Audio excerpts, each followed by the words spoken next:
Okay, and hello there, cats and kittens. It's your weird Uncle XV. I am here to do another Banners of Ruin run. I have been looking around, and it seems like I'm the only person who's actually streaming this, which is a shame. This is one of my favorite games, and I wish it was better known. I am hoping that some things change when well, not change. I'm hoping that it gets a little bit more attention when the Powder Master DLC comes out. It's quite a good game. It does have a bit of a learning curve.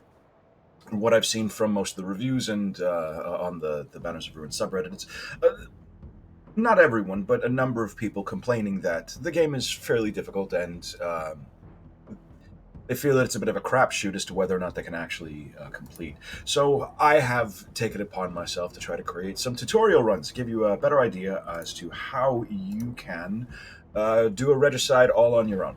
So here's what we're going to be doing this time. We're going to be doing... So, all right. Challenge modes in this game work a little differently than they do in any of the other... many other deck builder roguelikes that are out on the scene. And it's true that there's quite a few of them. It's not that the market is choked, but there are quite a few. A lot of them basically feel like Slay the Spire, but...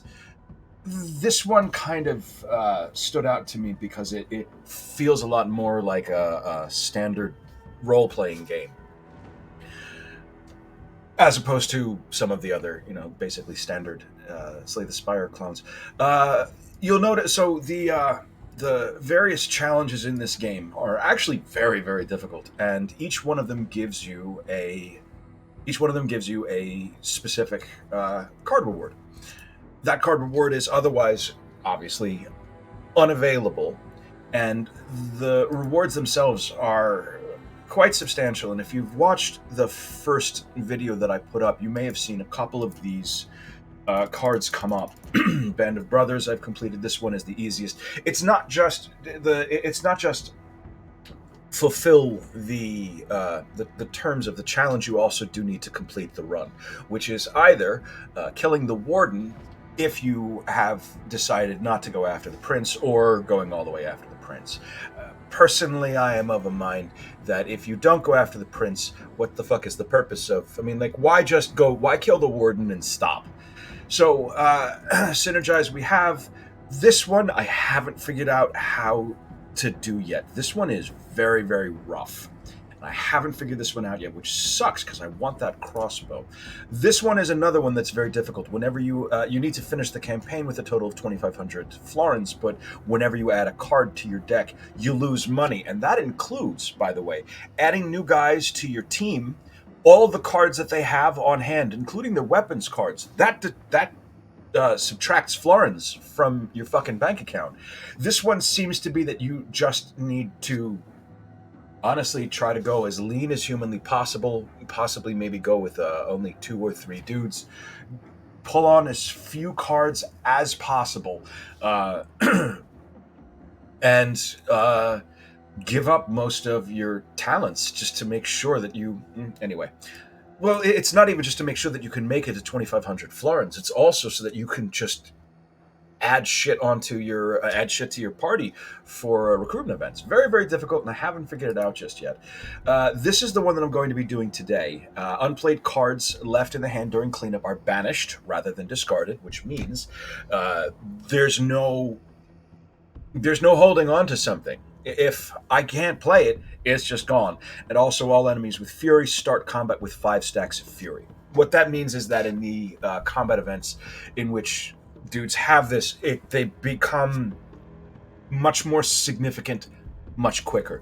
Fury is a mob-only buff that gives them an equal amount of strength to however many stacks of Fury they have, and then that amount of Fury will increase by an amount at the end of every round.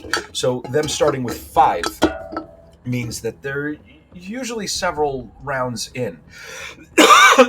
And as I said in the last recording, Fury means that there's a time limit on this particular encounter. We need to be able to kill them very quickly, otherwise survival is just going to become untenable. This one I have completed once. It's very difficult. If you watched the previous video all the way through to the end, excuse me, you'll have seen that even though I steamrolled through absolutely everything, up to and including the prince, and murdered the warden within a very small handful of rounds. Got through to the end without losing a single guy. I still only scored about 912 points. It's also true that I didn't use any mods to enhance my score, which generally, as it turns out, was necessary. Humble Beginnings is a very fun one. Your starter deck only contains 4 strikes, 3 guards, and 1 solid footing. That doesn't sound like a lot, but playing as Humble Beginnings, you come to appreciate that your starting deck actually includes some fairly strong cards that you miss very quickly. And also the attached mod is party members can only gain a maximum of 100 shield, which is, I mean, like I feel like that's a bit undertuned. Like maybe party members can gain a maximum of 50, because that would be a little scary. Anyway, lightweights I haven't done yet, but that's also because I don't want to. I don't want to. This card isn't. This card isn't interesting to me so much. It's expensive and enervated. Means that it guarantees that I start next turn with 0 stamina. It's the only place where this particular debuff is found. It cannot be consumed by bears. Excuse me.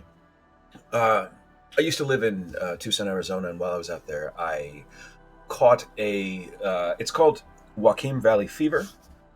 It means that I have scarring in my left lung, and whenever there is significant change in air pressure, when it goes from hot to cold or dry to humid as fuck, it means I have to deal with a slight coughing fit. So I apologize for any of the coughing that I'm going to be doing directly to the microphone, and I'll try not to do that. I haven't done this one, is what I'm saying, and I haven't really been interested in it. Also, win a run with no characters in your final party having stamina above 5. That's going to be pretty fucking rough, especially for the prince. And as we've established, what is the purpose of actually trying to beat the game if you're not going to beat the game? Sticks and Stones I haven't tried yet either. This one is ruin based, and I don't really do too much with ruins. And this one was quite a bit of fun. Basically, everybody is just big fat fatties. Everybody has they all do additional damage to armor. They all start with additional vitality, and same as what we're about to do, they all start with additional fury. Waste not, want not, I have not done just yet, and I think this is going to be the this is probably going to be the next challenge I go after. It seems pretty interesting, especially with this. Every time a card is discarded, including on cleanup, a random party member takes 2 damage, which means there's just going to be a baseline of incidental damage that's going to be following us throughout the entire game. Kind of looking forward to that one, but I don't particularly care about Law of Exchange. It seems a bit fiddly. In the meantime, the one that we are going to be going after is Hard Lessons. We're going to be trying to get Equilibrium, draw 3 cards, discard 2 cards, a bit of card draw, and a bit of card milling, rotation. So, as before, I'm going to be going with a bear and a mouse. It's sort of handicapping myself a little bit at early levels because both of them do need some time to come online, but Bear and Mouse just happen to be incredibly powerful late game, especially Mouse. Bear has access to several really cool talents, and their racial is always useful. That being said, I wonder if it's worth my while to actually go Mouse Beaver this time. I think I'm actually going to try Mouse Beaver this time to sort of try to offset a little bit of the handicap that I'm giving myself by not starting with. When I say handicap here, as I said in the previous recording, this right here is the single most powerful opening party that you can go with. Beaver's racial ability allows him to cover 2 lanes by himself, and Weasel's racial ability permits him to very reliably remove at least 1 mob every round, early game, which doesn't trivialize the early combats, but it does make them more of a breeze. And it also means with this loadout, I would be able to go after the more dangerous Street 1 encounters, such as fight or flight. That being said, while I do love weasels, mice are just better late game.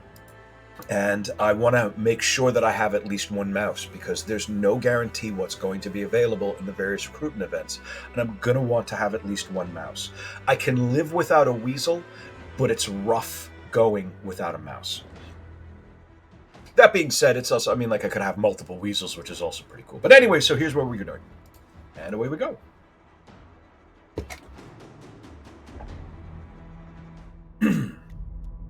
I've already explained what these things are last time. If you are interested in knowing what these three particular events are, you can go into the other recording and just watch the first like 15 minutes. I apologize for how much I babble. It's what I do.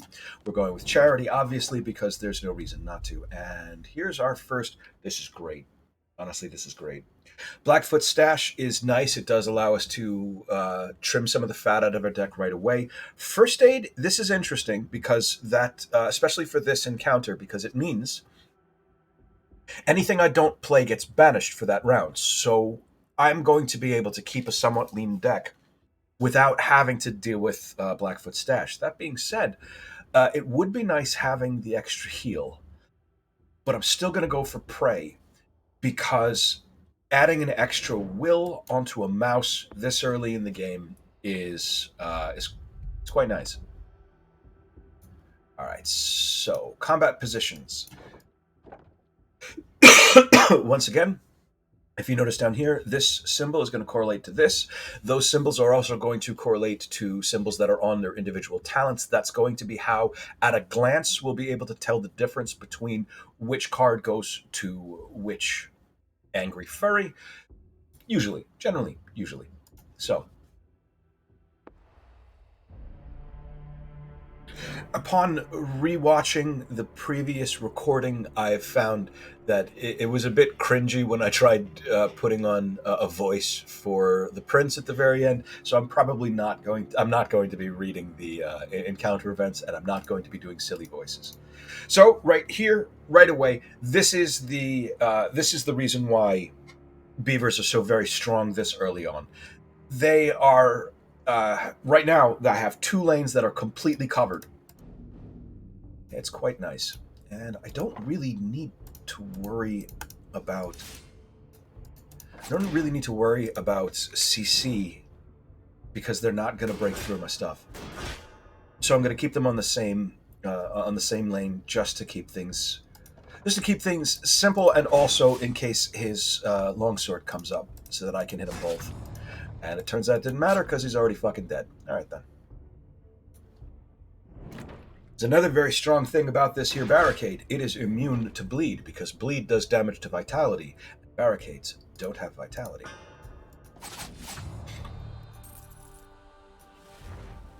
Okay. So this is immediately a very different game than it would have been if we'd had a bear. With a bear, running on fumes becomes an excellent card because bears can consume that winded. But I don't have anyone who can consume this winded, which means this card becomes much more of a liability, especially seeing as how this is going to mean that whoever casts this isn't going to have many actions the following turn, and we're going to be losing any card we can't play. So I am going to go ahead. I'm going to stick with a card draw and get second wind instead.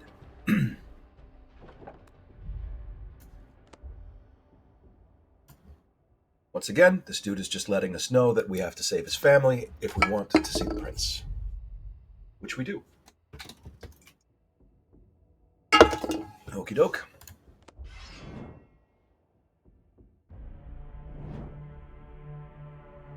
And here we go.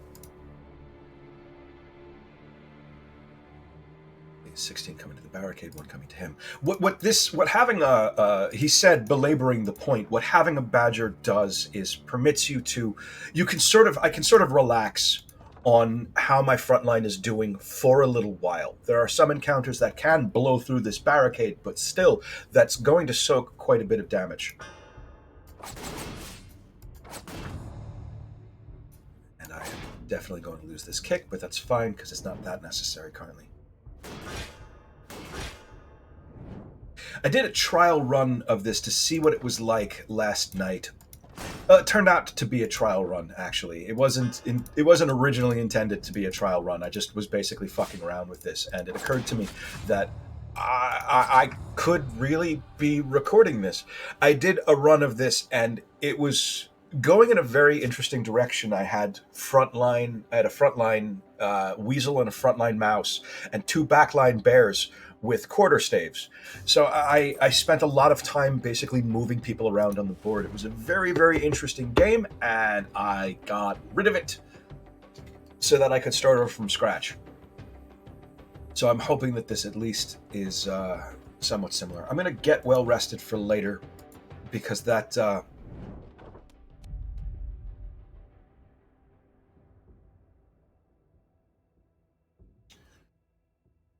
The reason why I picked up well rested, as I have mentioned, healing effects in this game are generally fairly few and far between.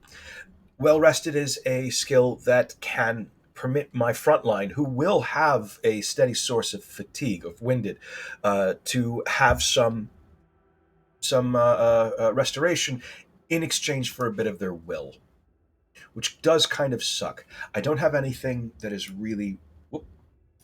I don't have anything that's really worth duplicating right now. I should say, so the mentor is going to allow me to duplicate something. The decoy we're going to ignore for right now. Merchant in trouble is always money. And as I have said, the winning strategy for this game is, and in no particular order, amass cash, don't spend it on stupid bullshit. Generally speaking, the only cards that you want to purchase in regular street merchant encounters is just Kilderkin. Just Kilderkin.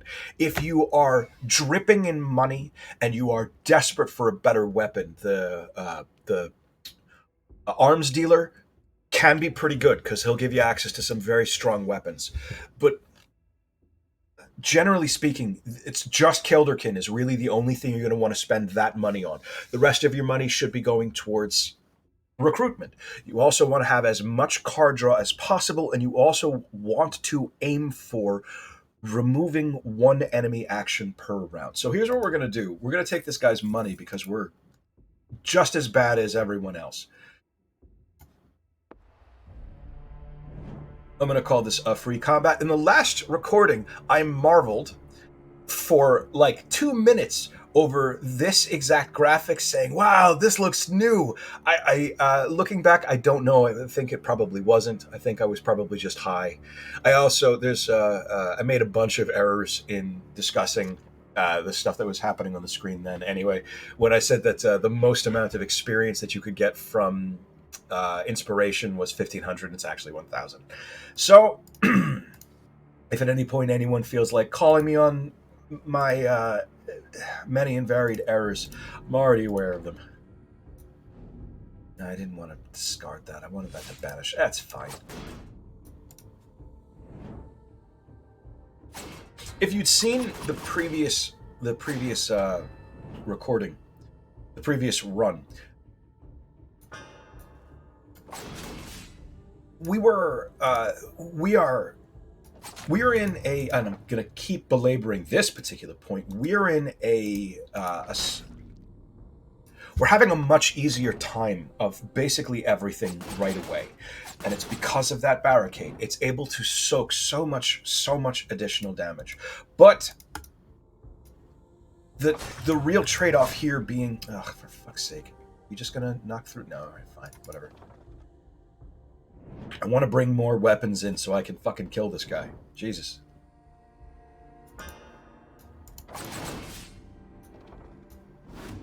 Ugh.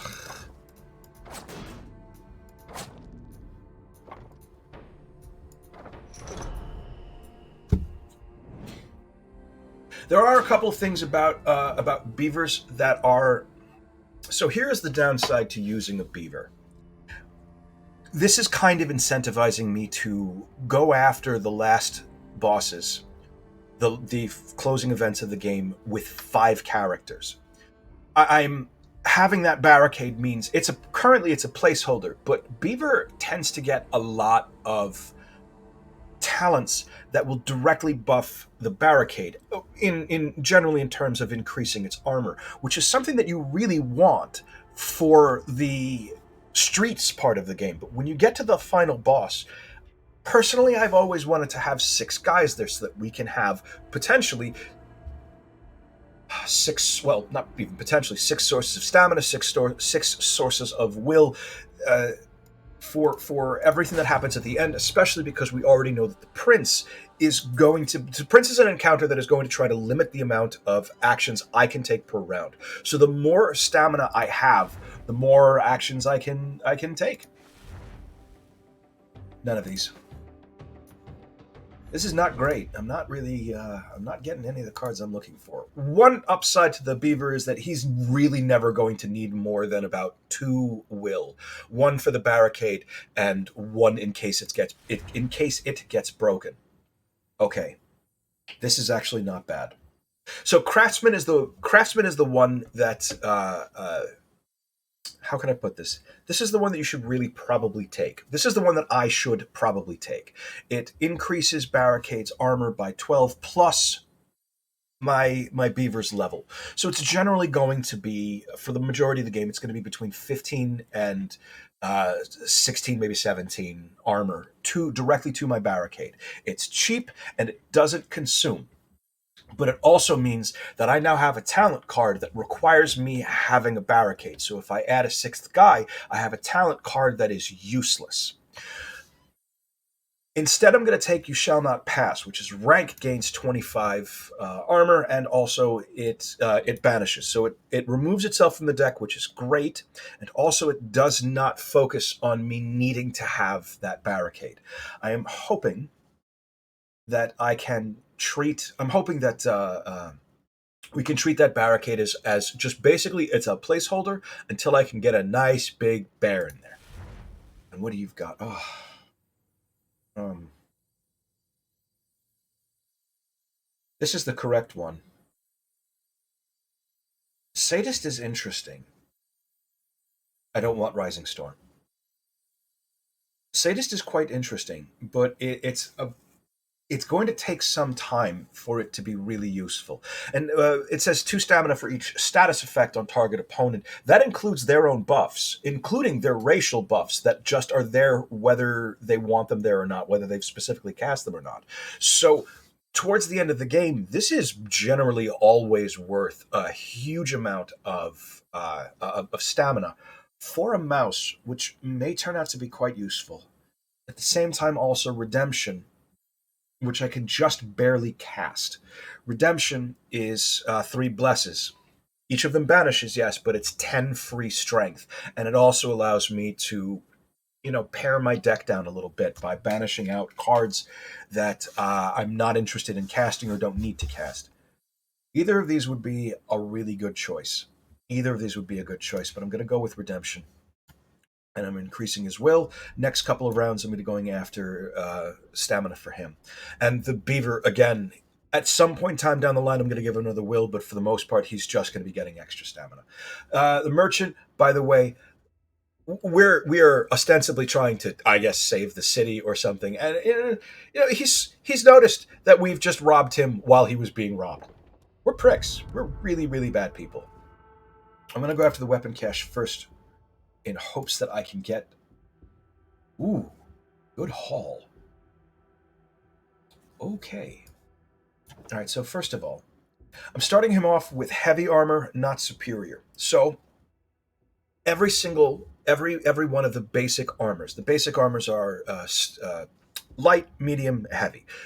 You already know all of this if you've spent any time playing this game. Light is a bit of a crutch. It gives you a very small amount of armor, but it does give you 1 bonus stamina per round.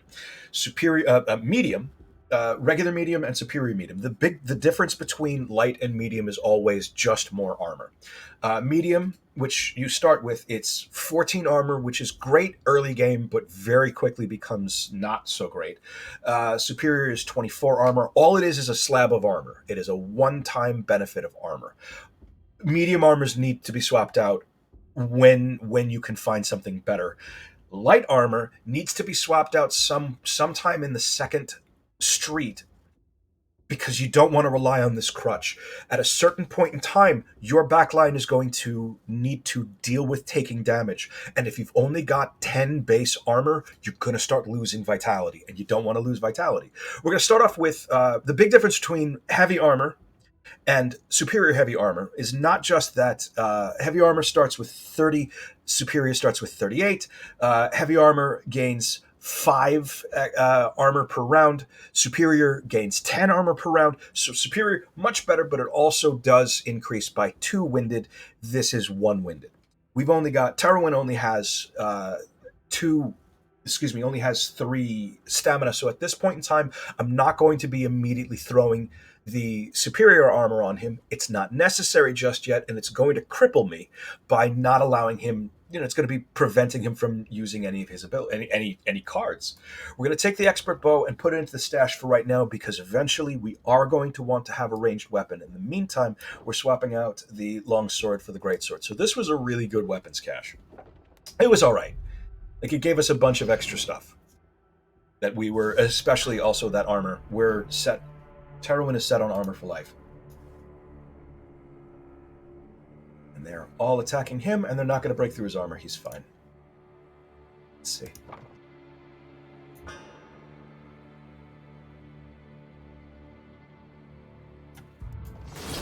So the reason why, normally what I would have done here is use the rush to build up the strength bomb and then wait until it comes back into my hand for the payoff. However, once again, anything I don't play gets banished, and I didn't want to lose that great sword.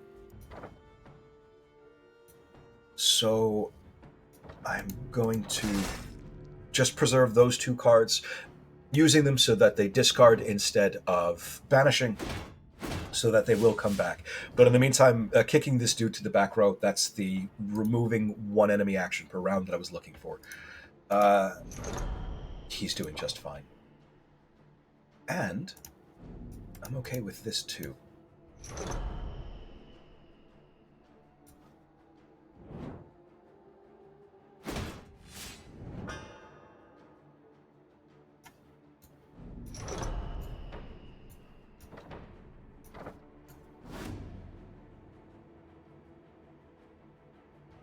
I could really just kill you right now.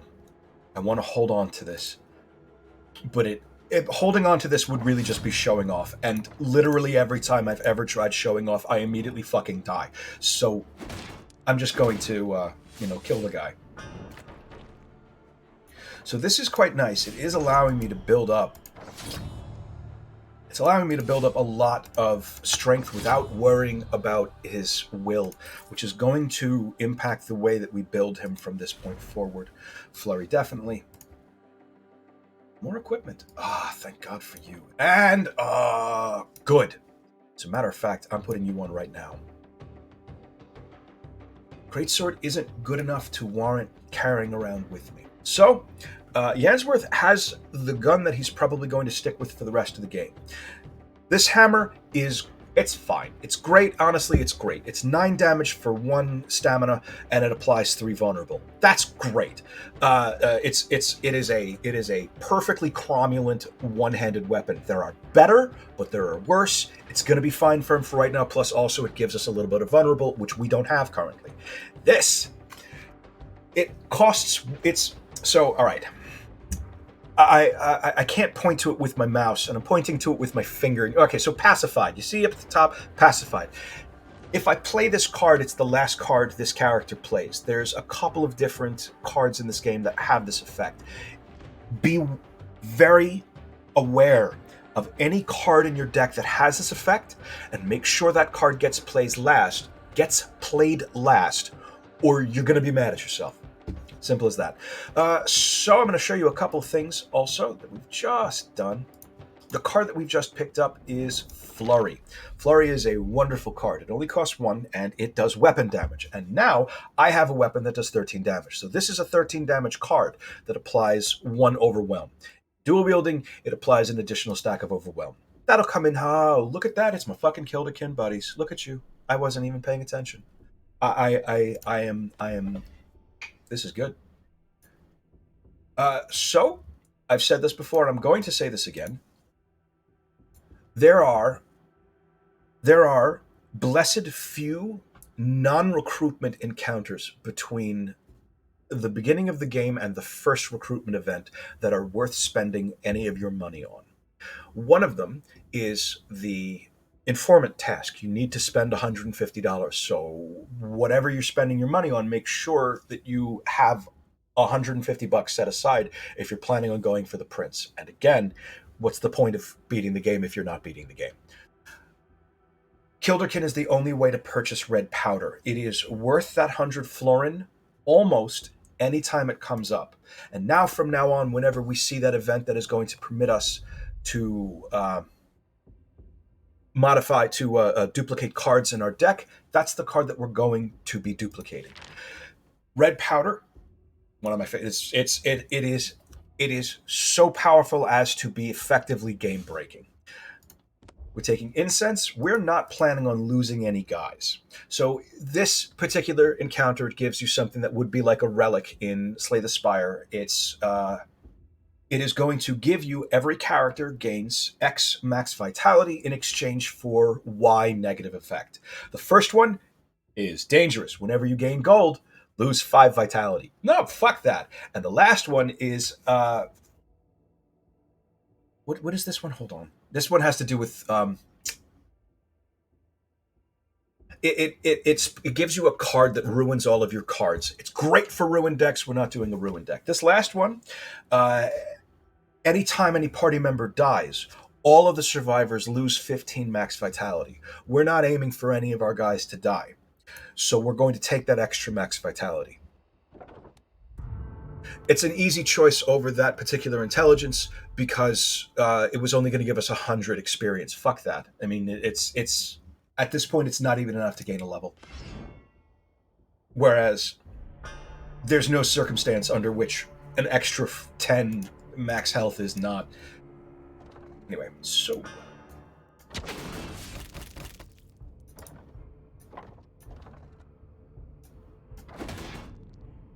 Damn it. Wanted him to be doing that. Never mind. Right. That's a bit of a misplay. I didn't realize that I was still that I had still had him active. I wanted Yansworth to throw this because his weapon damage is now 13, and it would have killed him in 1 hit. Instead, I killed him in 2 hits. Which, if things were more serious, would potentially be serious because, there's an extra action coming at me.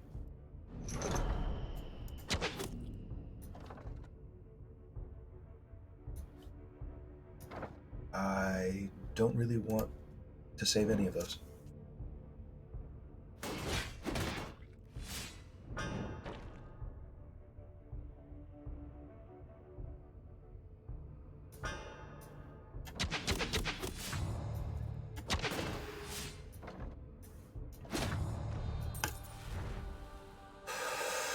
Nope. And again, nope.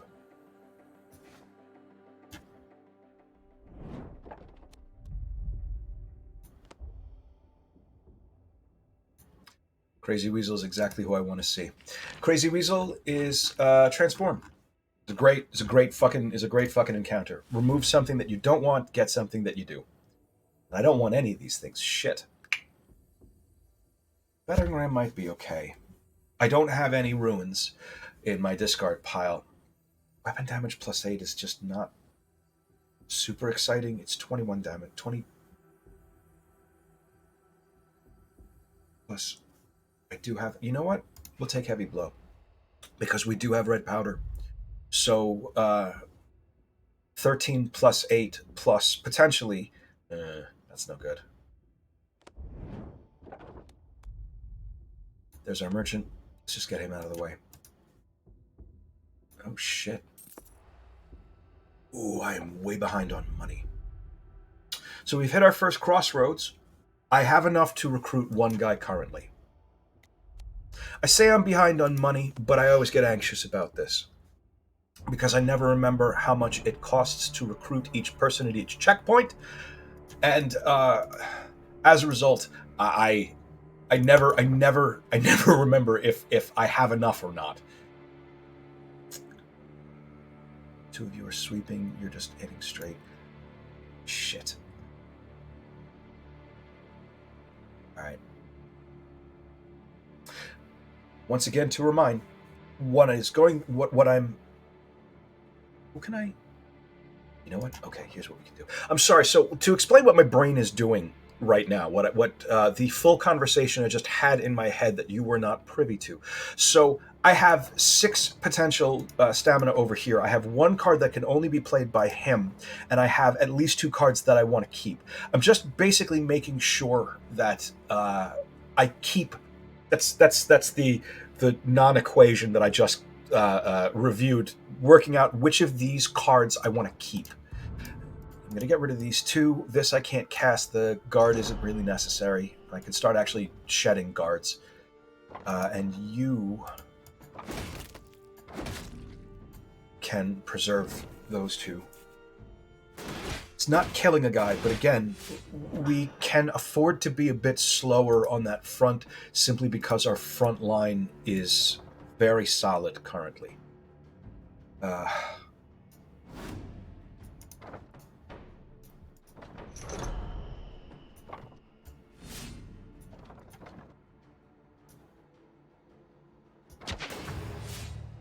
Okay. Oh, you fool! I forgot. Ah, you idiot!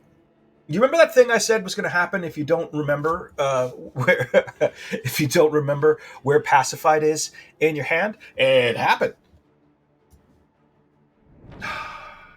And just like I said, I am now mad at myself.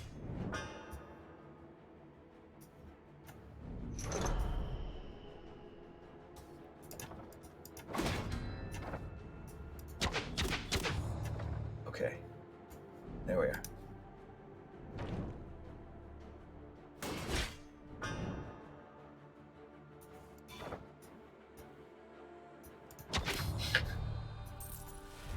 Okay. I'm going to take refresh for the extra card draw because we still want a lot of that.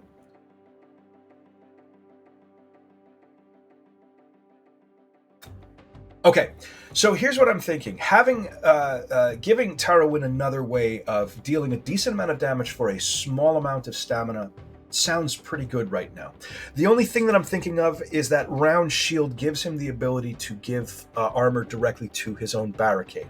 So is losing the potential extra 5, you know what I think it probably is? Because he doesn't ever need the round shield for himself, and it is only 5. And he can add 25 on his own.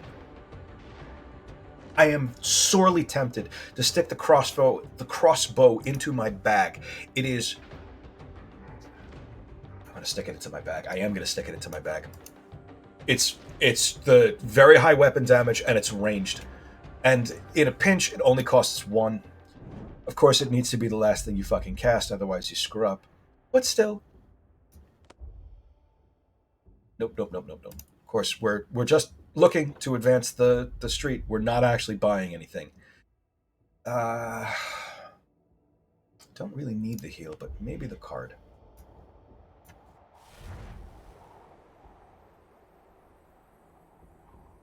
I'm gonna take a second wind. Yeah. I'm way behind on money. I want to have another 500. I am really hoping that we get like arena or something just right away. Please.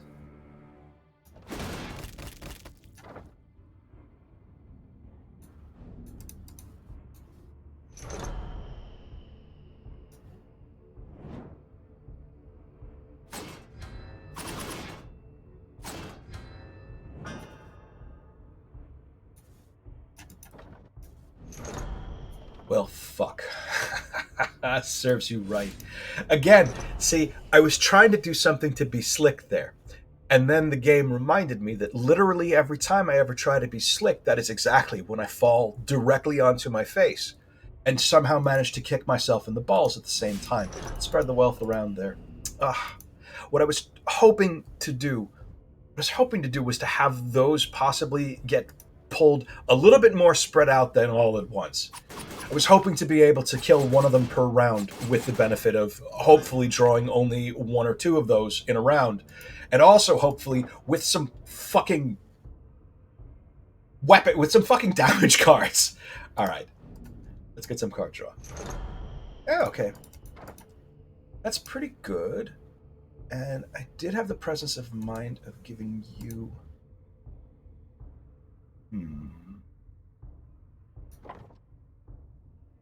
Okay. So first of all...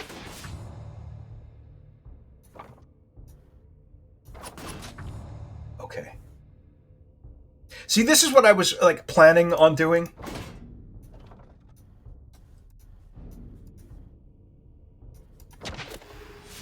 Like, just big hits like that. That's what I wanted to have happen. Anyway. Alright. Rearguard is worth it because it's another way of getting... So Rearguard, I gravitate towards this card. Instinct is also very good, and there is nothing wrong with having two flurries. I'm taking Rearguard specifically because it's another way of getting armor onto the barricade without having to pick up a barricade-specific talent. I want to avoid that because I want to have 6 guys. It's all really going to depend on how much money I end up having and how many recruitment events, whatever. I'm aiming for having 6 guys, which means I really want to minimize the amount of barricade-specific talents. I feel like I've talked about this for a while. Rearguard also is... It never stops being a useful card because it is, even late game, it's 18 armor on everyone in the front rank. Okay. No. Fuck you. No.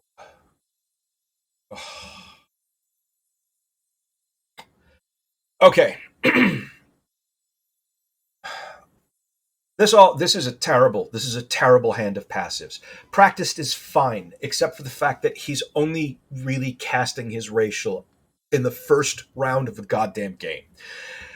Wrathful is not fine because I don't want him to be anywhere close to 30% vitality, because that means everything's going wrong. And Vengeful gain 5 rage whenever an ally dies. We're not aiming to have any of our fucking allies die, so we're gonna go with Practiced because it will be useful at least 1 round per. Okay, and I'm also going to give him the Spare Will so that he can now cast this and get some of his health back. His Jarin Terwin, I'm going to assume that's male, and Thomas Yansworth. So we got 2 boys. Oh, hey. Yansworth also leveled.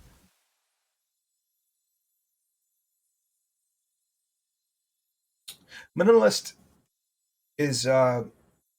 No.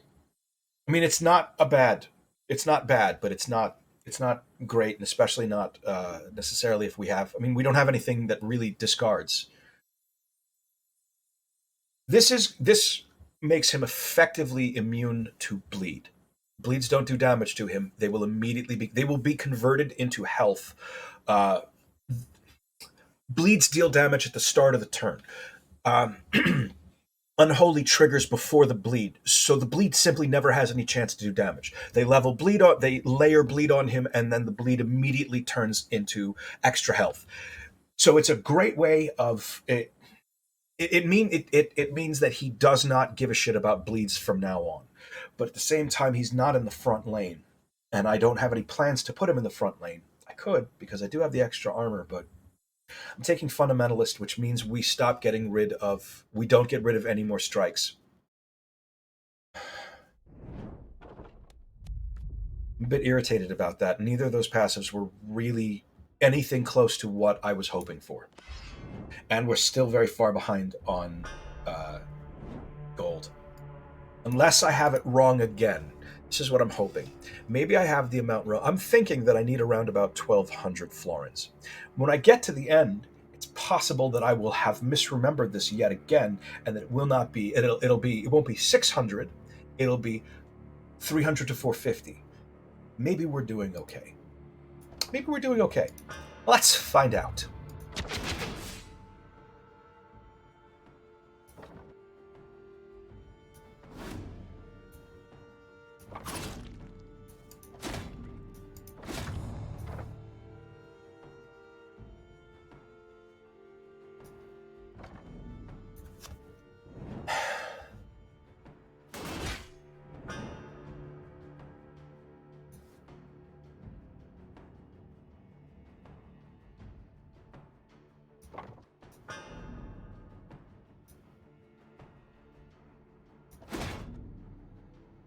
Okay, everyone's hitting him.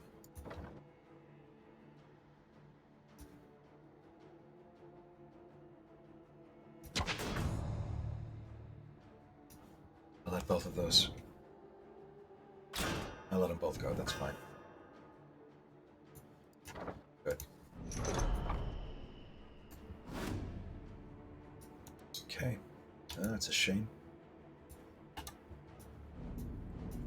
Actually, I should have let both of those. I should have let both of those shields just banish.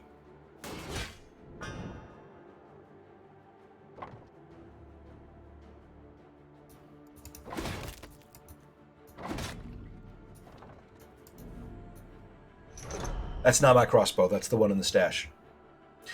Just to point it out here, if you see this symbol on the top of a card, that means it's in the stash. It's not playable unless you have a wolf.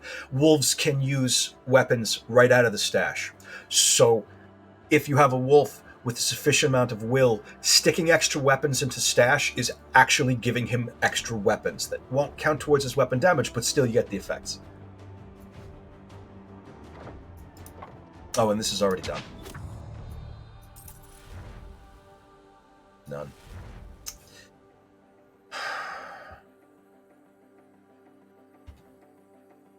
Digging Deep is a bit fiddly to use. It's a bit fiddly to use.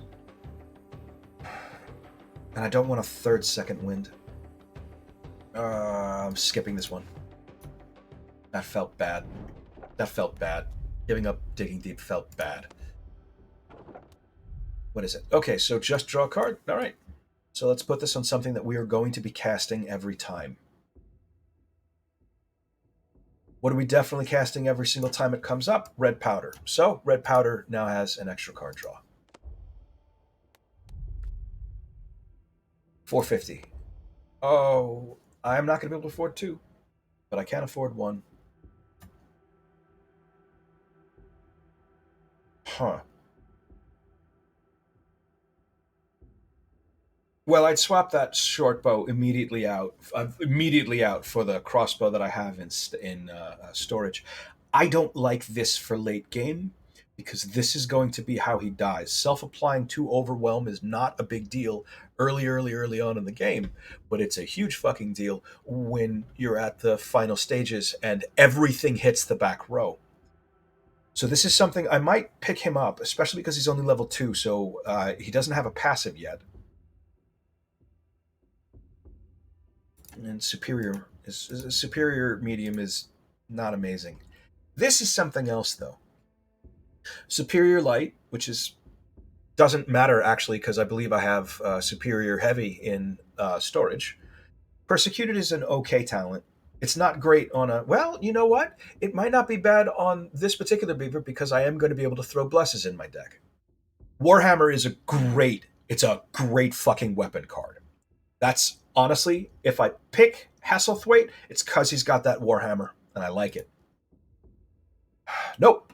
Okay, two things working against him. Number one, I have talked about this before. On paper, it would appear that Halberd is a bad card because it's way too expensive for the damage that it does. It's 12 damage per rank, which comes out to, without modifications, 36 damage, which is a great amount of damage.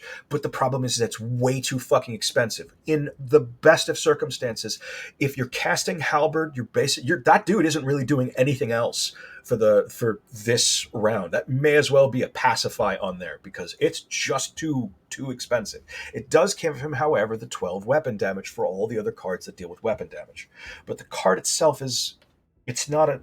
It's too expensive for what it does, especially seeing as how anything we can't cast, we lose. And also, he's got a talent that is barricade specific, so he's out, and it's down between uh,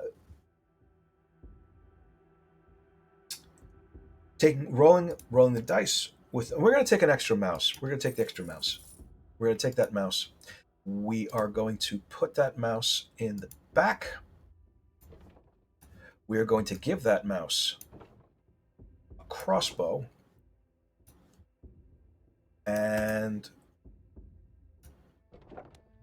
we are going to fuck up whatever this is. Oh, hey, it's Spitter. Shit. That sucks. He's been coming up more and more lately. Okay. I hate Spitter. Spitter is the only one of the there are 3 bosses in the game that you'll always see. At the end of the 3rd act, you will see the Warden, and then the Spymaster, and then the Prince. The first 2 streets have random bosses. There's a pool, I don't know how many. It's I think like maybe 5, maybe 6. I think probably 4 or 5 different bosses that it could potentially be. Most of them ain't shit. He is shit. And it's a large part of it has to do with the fact that when you first come in, the first thing he does, even before anything starts, is everybody gets 1 dose of poison. Poison ticks up. It doesn't deal damage directly to your vitality like bleed does, but it ticks up instead of down, which means we need to finish this very quickly because my guys in the back don't have any fucking armor. Although he does have Fundamentalist, which means all of those blocks are going to be real good in his hands. You are starting with 24, so we're maybe okay. This kick is useless, so I'm okay with getting rid of that. We need to break through the barricade very quickly. So let's break through the barricade very quickly.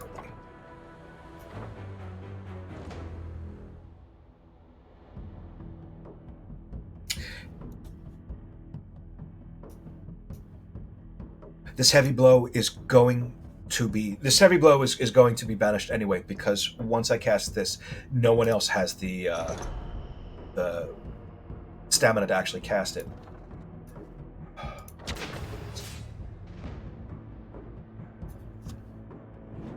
I don't like this. I don't like this at all.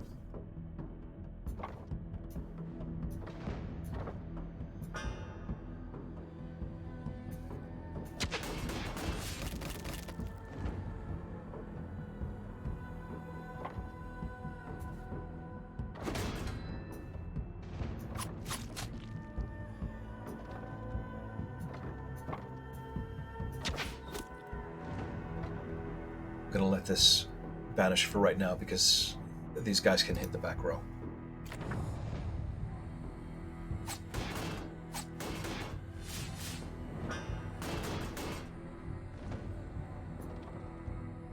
Okay. Okay. So get them some armor immediately.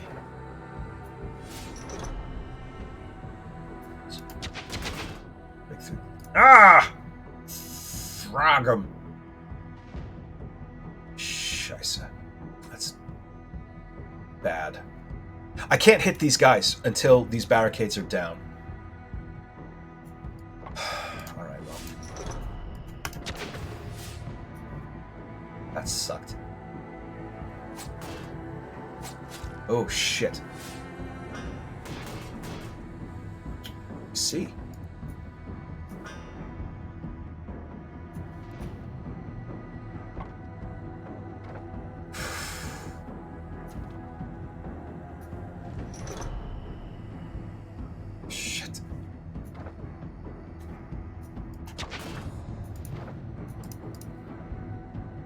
At least he's only going one at a time. Fuck.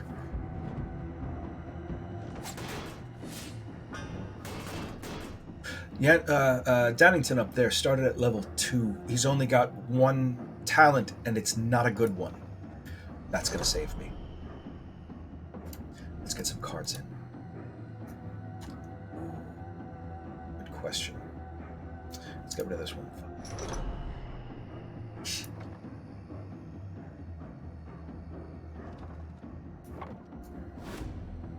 good. You're hitting the front. Okay, good.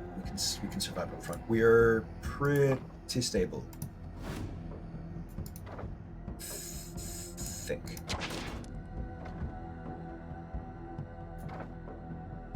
We're getting rid of that. It's fine. Good. Okay.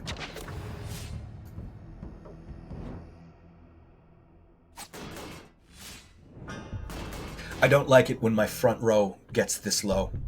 As no bueno. More armor for the front. You are out of armor. That's not good.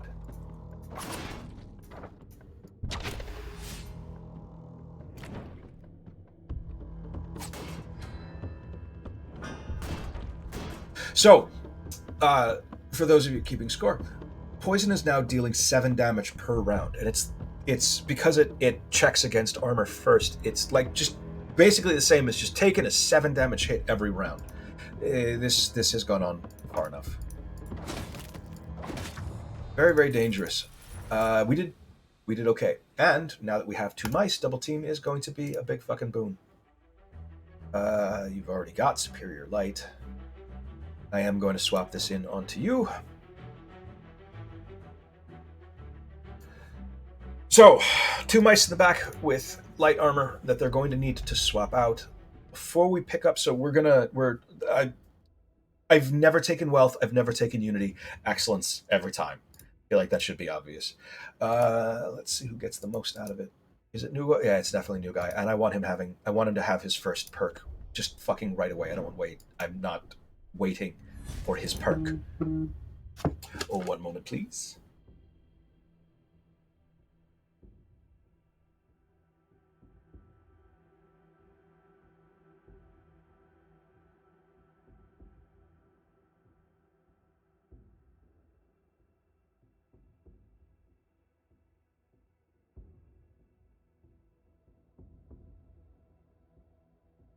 Okay, sorry about that. Yeah, okay, that's good. Gambler. Generally speaking, I would say pretty much like Gambler is very, very high tier. Very, very high tier. It is you discard 1 card to draw 2. This also means Gambler means a couple things. First of all, it's immediate card draw that you don't need to wait for. It's not something that is triggered off. It's not preparation which you need to find in your deck first. It's immediate card draw. That's fucking great. It also allows you to discard 1 card, so I will now be able to save more valuable cards that I know I'm not going to be casting just yet with this, or also I can take more situational cards because if the right situation isn't up, I can just potentially discard it, assuming that it comes up in my initial hand instead of being drawn in later. Still, card draw is king. Card cycle is great. And yes.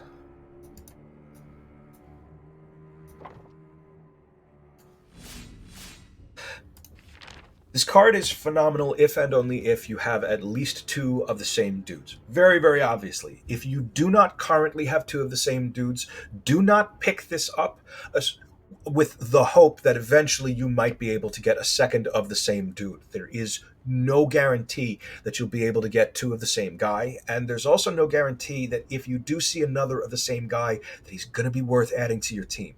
You build for the team that you have currently. You also have to build for what you know is coming down the line, but that involves countermeasures, not something like this. Just saying.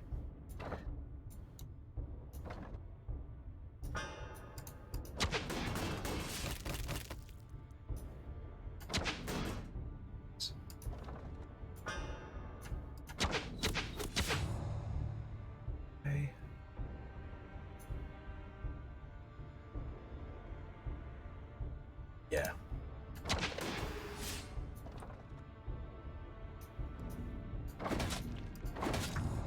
There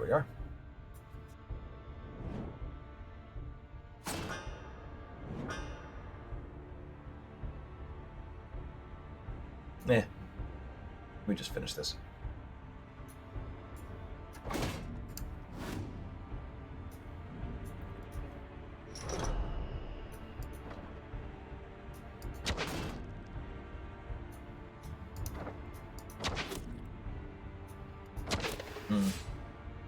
If I'd cycled that card out, I might have had something in my hand to guarantee he died. We could have been on with this by now. Actually, at this point, I kind of do want to... Okay. Here's what I'm doing. I'm drawing this out for a moment.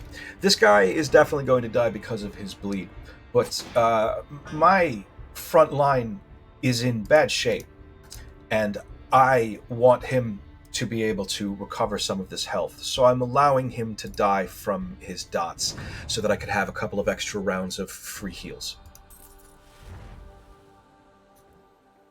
Nope. Invigorating blow. I'll fucking take you.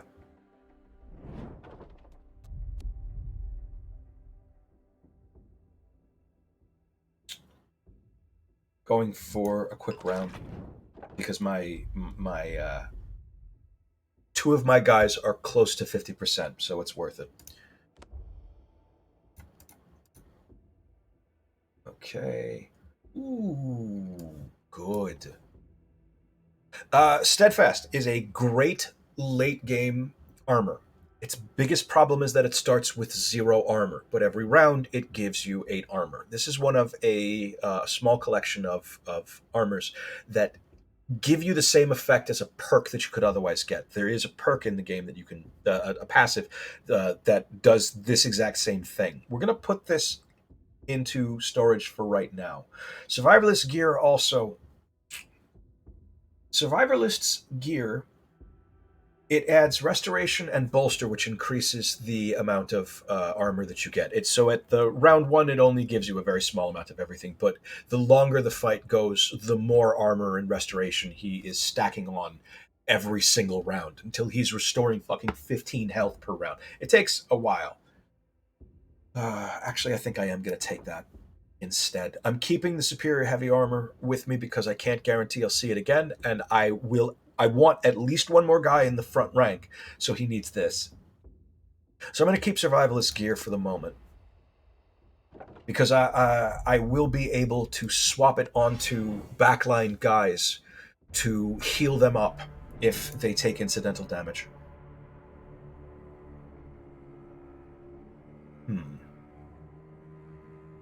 Well, shit. I don't want to get rid of any of these. That sucks. Huh.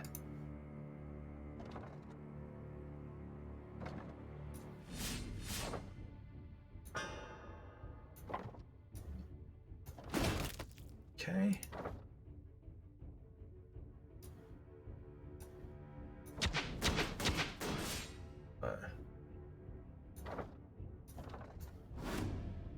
Okay.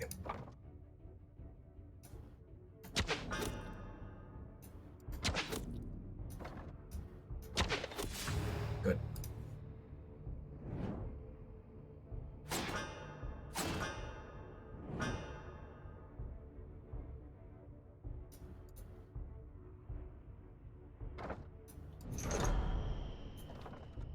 I may not have enough chaff. That is a problem. This is the first time I've been in this situation. A couple of times I've pulled up cards that were too good for me to really want to discard anything out of. I might want to start taking more less good cards just so I can have things to discard. Huh. Let's see. Armor. What am I getting rid of? Well, this is going to banish anyway, because you can't cast it.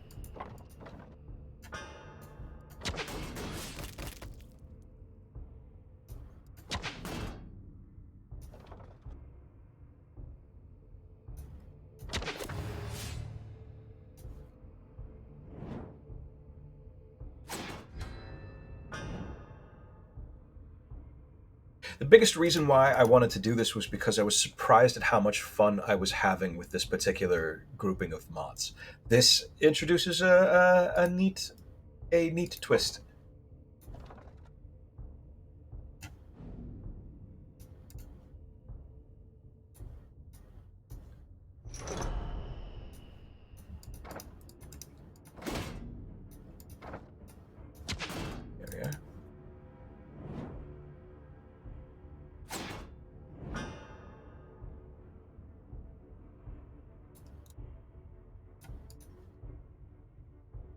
Oh, all right then.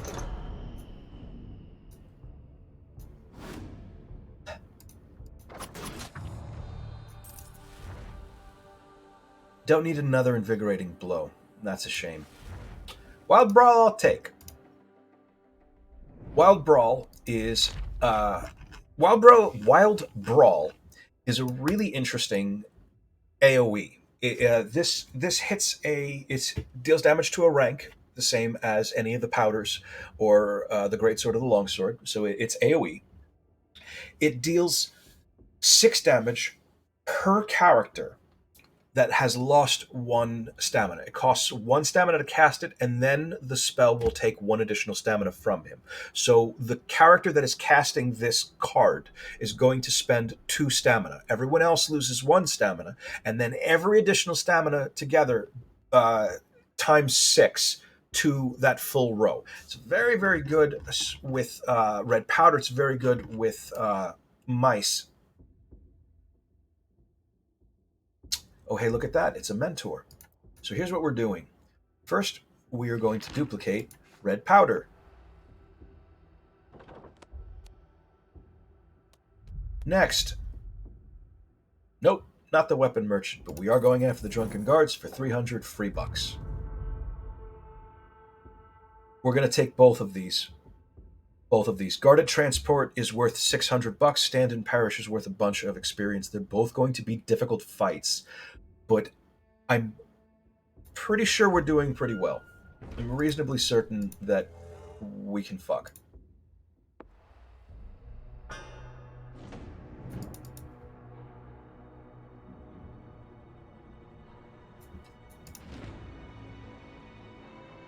Did have to be this one, didn't it? Well, actually, that's fine. These 2 guys, the first thing they're going to do is jump to the back lane.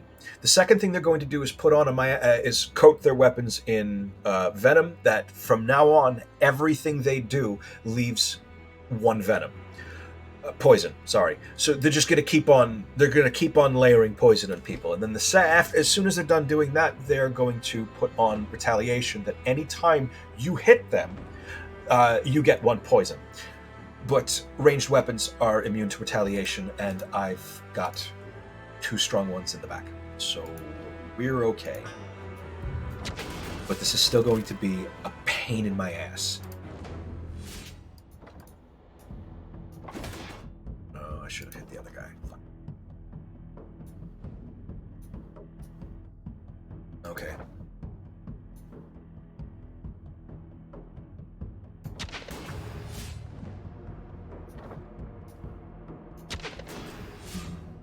Fine. I'll save this too. At the very least, it means no damage is incoming this round. The guys who were these guys in the back. Let's get rid of this always. These guys in the back. So maybe I will keep that around because it's something to discard. I may actually want to start casting it at some point. It's quite strong, but the problem is I don't like putting Overwhelm on myself. It's an additional 50%, and it's every turn. So it's every turn that dude takes 50% extra damage, just baseline, which can get real scary. Especially if you've allowed the warden to gain too much strength. If you go too long without killing the warden, he just starts just ruining your life.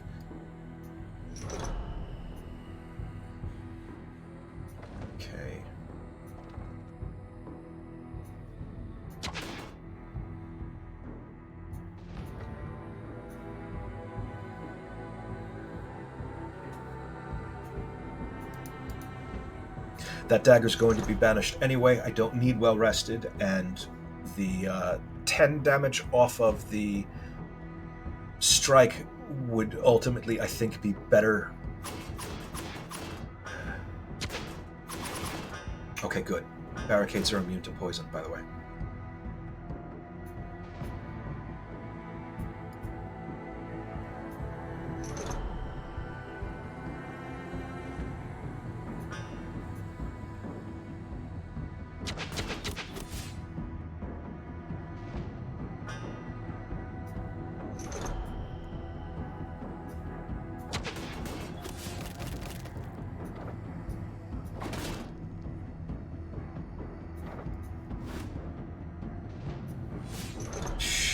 Could have done that better, I think. These dudes in the front, these crossbowmen, they're much more dangerous when they're in the back. So the first thing that happens in this fight is that they two of these guys basically nerf themselves. This dude is still going to be. It's what it's. And besides, Wild Brawl is pretty fucking strong.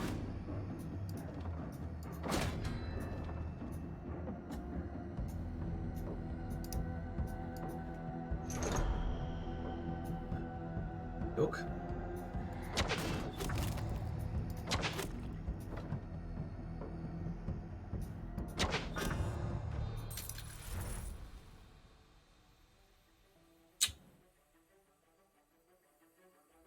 Akimbo is a very strong card. If you're dual wielding, it allows you to attack twice more. Now, here is a thing. Fury, which gives you additional stacks of Overwhelm if you are dual wielding, will only give you the extra stack if you have a weapon in both hands.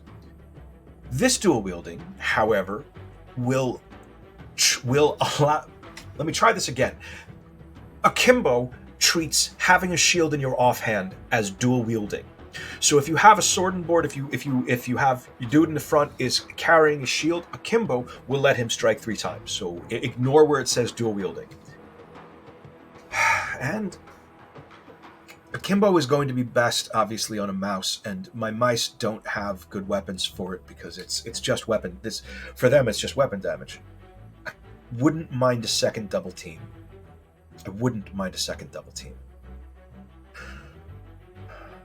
Yeah, I'm going to take a second double team. Nope, and nope.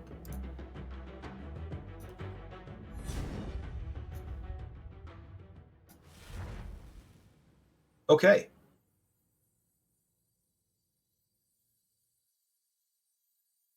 This is an interesting talent that is a bit fiddly to work with. It's very expensive, and it fucks later level guys who suddenly put on huge amounts of weapon damage. For example, the Ender Halberdiers. If you move around a lot, or if they're able to move you around a lot, they will suddenly get up to like 20, 30 strength. But it's only useful way, way later on. Sleight of hand is always useful. Because that's pulling shit back into my hand. Motherfucker. Okay, we'll take Limitless because that's going to allow us to have more actions per round, but I am a little annoyed that I'm not getting any of... There are about 4-ish mouse talents that are very, very strong, and there's 4 of them, and they all have varying degrees. Is there 4 of them? There's more of them. There's 6x2, there's 3x3 in a lane, there's 3x3, you choose 2 targets, there's 2x4 that goes back into your discard, and there is 4, and if you break their armor, you get their armor back. There's a bunch of different kinds of talents. There's a bunch of different mouse-only talents, and I haven't gotten fucking any of them on either of my mice.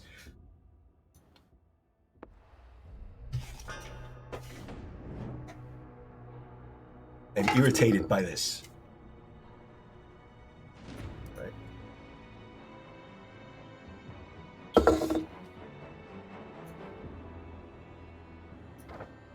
All right.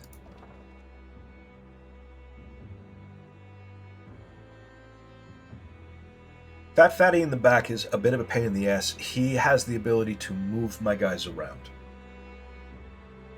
This swordsman will occasionally put retaliation on himself, but we don't care about that.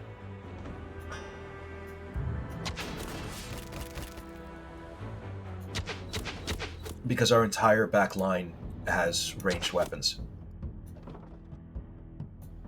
Can we get you down? We can get you down. But that's one less to worry about.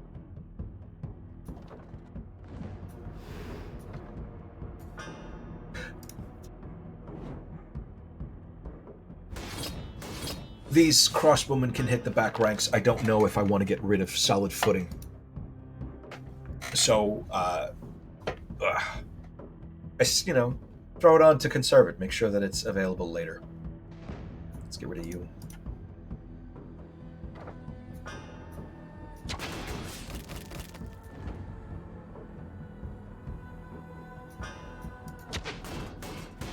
Want to see something funny? What? Want to see something funny? He says, clicking on nothing. We are getting by with the multi-strike abilities that are in the game, and we are actually doing quite well with the having a ton of red powder means that we're also able to play this game instead of focusing so heavily on multi-strikes. We can also go for big nuke hits because we have just so much. Anyone need the health? No one needs the health.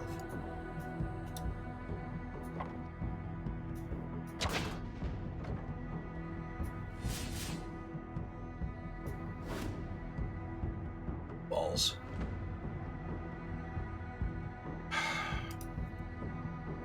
There's no point casting it, it's just going to be banished, and I won't be able to use anything off of it. It would just waste a bit of time. Yeah, I do need to start casting that, I guess. Alright, I'll suck it up. When I say that, I'm talking about cool under pressure. The extra 2 stamina, honestly, would kind of make a difference. I don't really have enough card draw where it's necessary, and I have to. Oh, hey, you've got... so, Vigor gives me free cards. Only if I have enough stamina to cast the card to begin with. That was dumb. Should have had him cast this. I keep forgetting that he has... I keep forgetting that Yansworth has Fundamentalist, and as a result, all of the basic cards are twice as effective on him. So I keep having not Yansworth throw regular strike, and it becomes 5 damage instead of 10.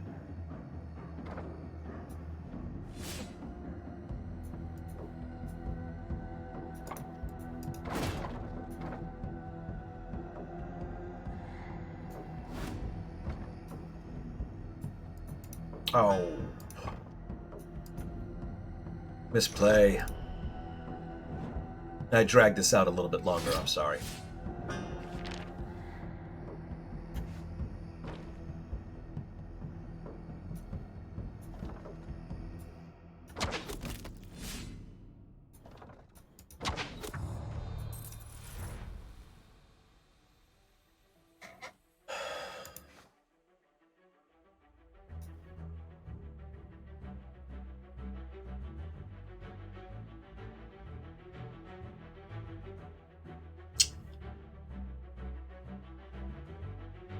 I'm gonna keep the survivalist gear.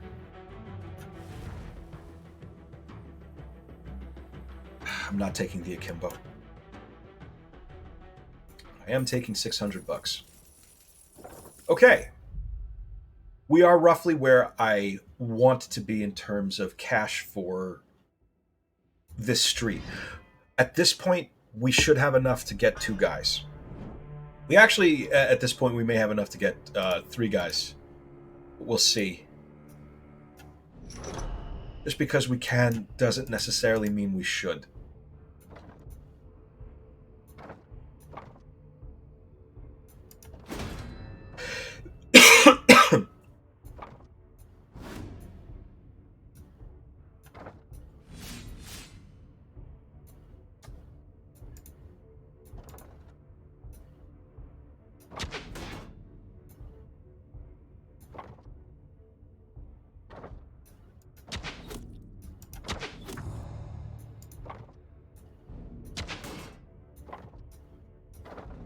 Okay.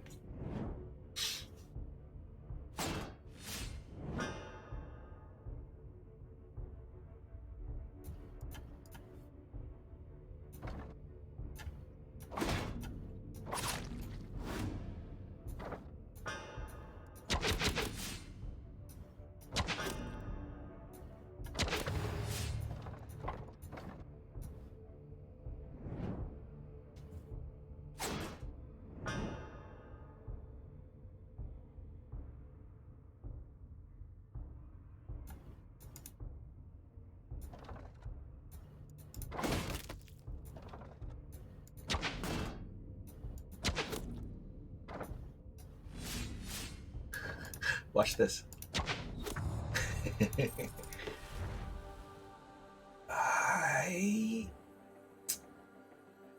I'm going to take the second flurry. Last time I took distraction, and re-listening to the things that I said there, shit. This is going to fuck up a little bit, because it's going to discard those two. Ah, hell. That's a bad place for that to have been. Fuck. Well, let's see. I'm ahead on money, so it might not screw me up that badly. I'm going to show you what I'm babbling to myself about once we're out of this one. We just encountered, it's not a glitch, and it's sort of working as intended. But, so the card that came up, it discarded from either side, but the either side card was the crossroads, which is the checkpoint for the round. Now, those two crossroads cards have been discarded. And there's still one crossroad card underneath this. We're at 12. At 9, that crossroad card is going to come up, which means it's going to discard an extra row. Which really sucks. That really sucks.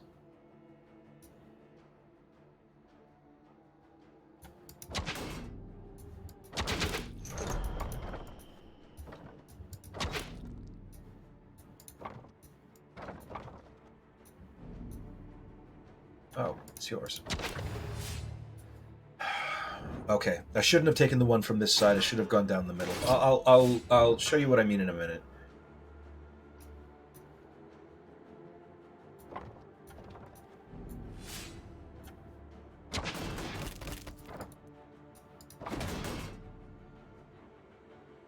Six times 25 additional damage for this round.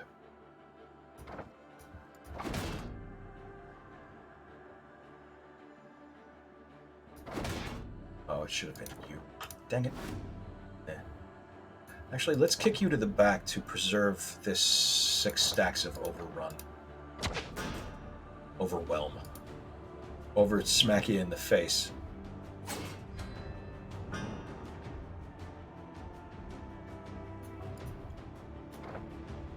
There. See, I'm casting it.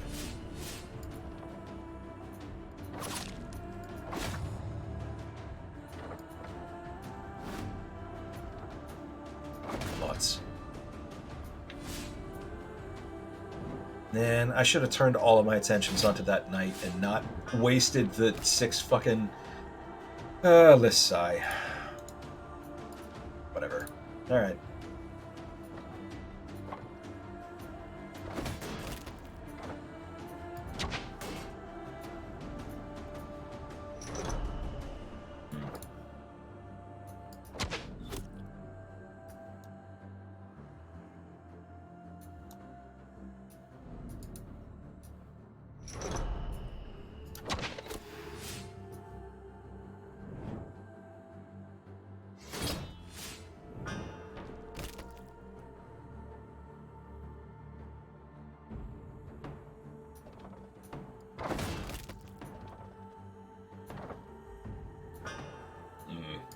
Waste.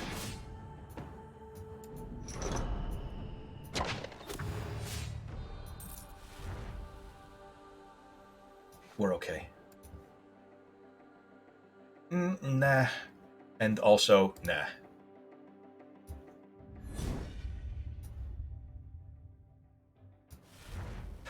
Fucking finally. Jesus Christ. Okay, Barrage would be phenomenal. Whirlwind would also be phenomenal, specifically because he's got a 13 weapon damage attack, but I don't have a gem to reduce.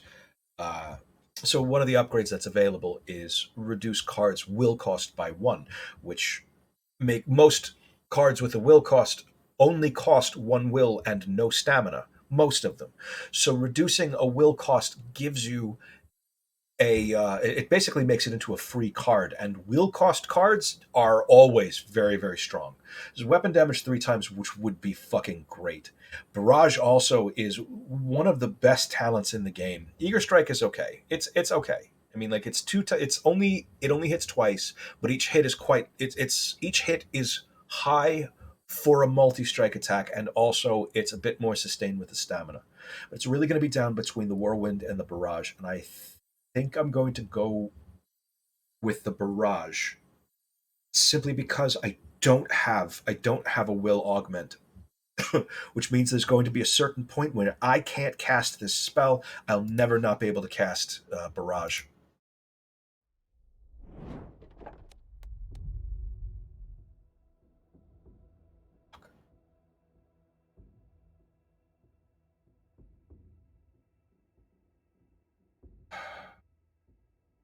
I'm going to have to.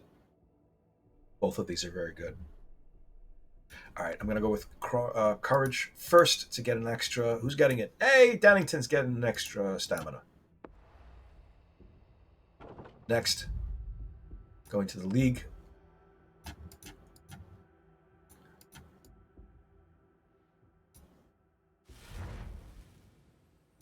Want someone with a spear? Hmm.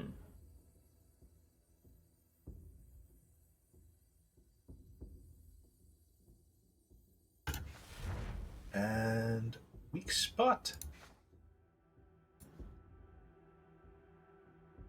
Okay, so he's frontline because he's got toxic. I have the armor in reserve for him. Yeah, I'll take it. I'll take him. Fuck. This is just. I'm just never going to be able to go into the to take this crossroads. This everything in the middle row is just gone for good. We're gonna kill this fucker so that we can get his special weapon. Then we're going to do the prisoner event, and I'm gonna get rid of weak spot because I don't have. There's no. I completely forgot to put his good shit on. God dang it!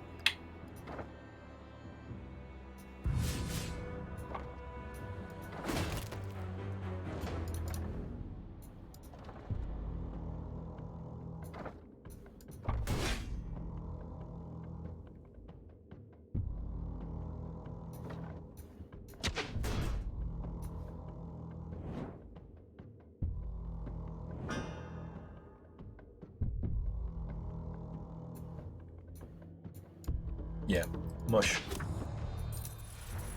I don't need a third double team. Let's take your shit. Okay, welcome to the front line.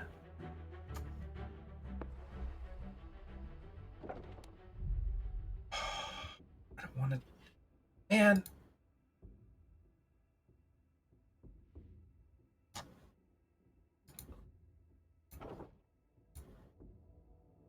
Okay, so doing prisoners, then we're doing voices in the dark. Motherfucker. This is going to be two relatively easy combats. This is not shit.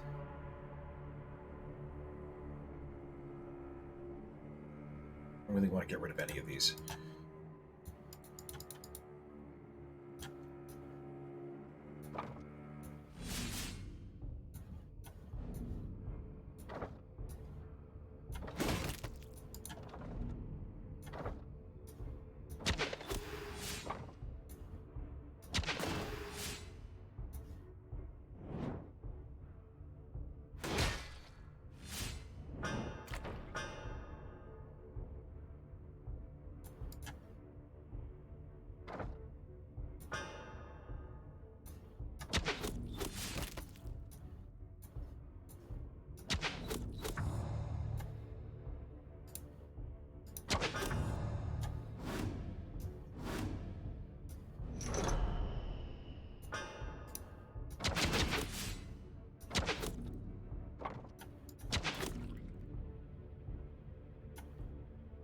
Okay.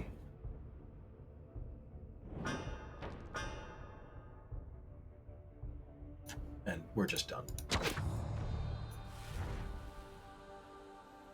don't really need another refresh. I wouldn't say no to it though, because it does banish. It does self banish. It's quite strong. And if I don't want it, uh, hmm, hmm. Relentless is a second win. second wind. First time he reaches 0 stamina, he gets 3 stamina back. That's great. But I think this is overall better because I don't have any bleeds at all. He just basically does baseline bleeds, and that's good because he's got at least one multi-strike attack. And yes. Yes, oh, fingers crossed, fingers crossed. Born leader.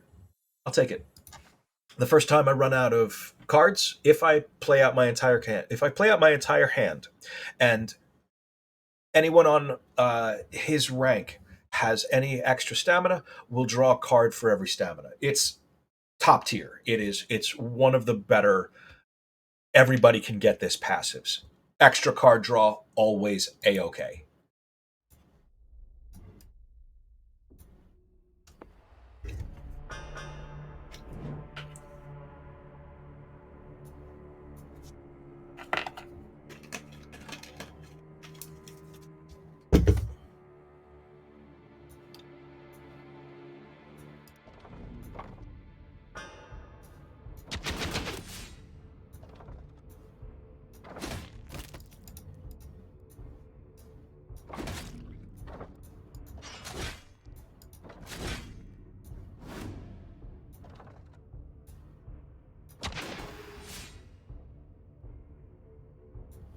Oh, that's a shame.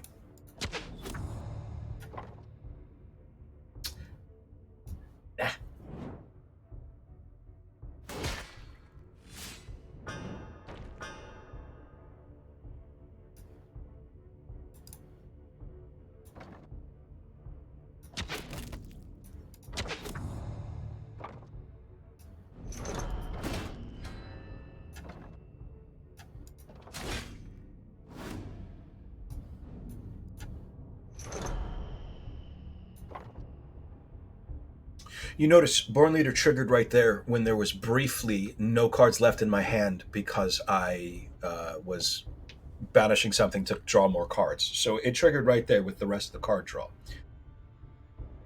It's important. It's important to recognize that happening so you don't expect an additional burst of card draw later on.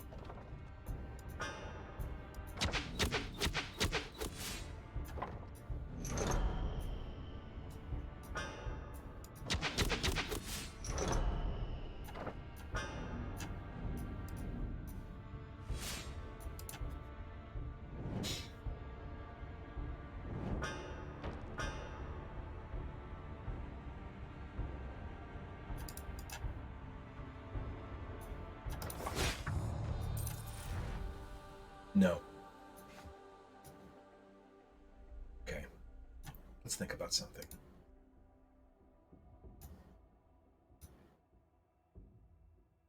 Terowin has more stamina. I'm swapping the superior heavy armor to him because he can afford it slightly more.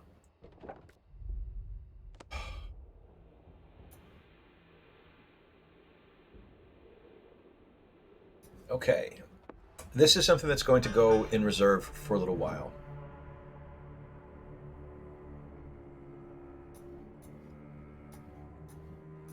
These guys can be very, very dangerous if permitted to basically do anything. They're just going to build up shit tons of bleed and then throw a ton of bleed on one dude, which is potentially, if you don't have any anti-bleed, it can be fucking devastating.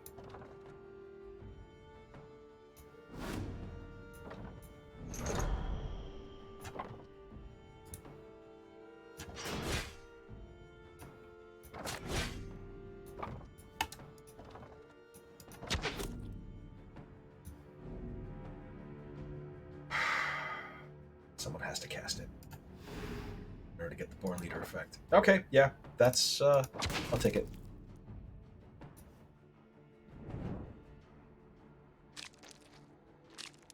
Okay.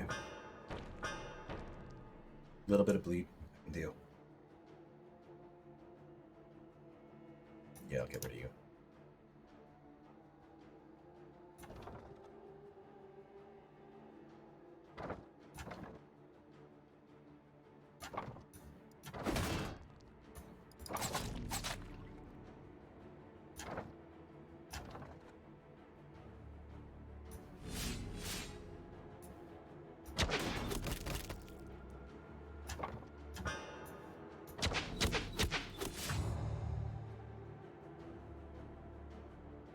I'm going to take a gamble and dump this crossbow. Yeah, okay, good. Gamble. I didn't want him to have the pacified.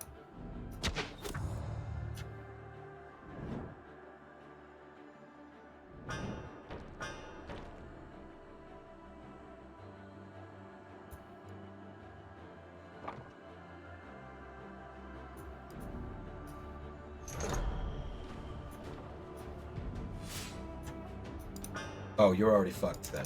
Here, get a little bit more. Get a little bit more overwhelmed. Bye! No, none of these. Okay, so this is potentially a thing. This is potentially a thing. First of all, this is going into storage for later.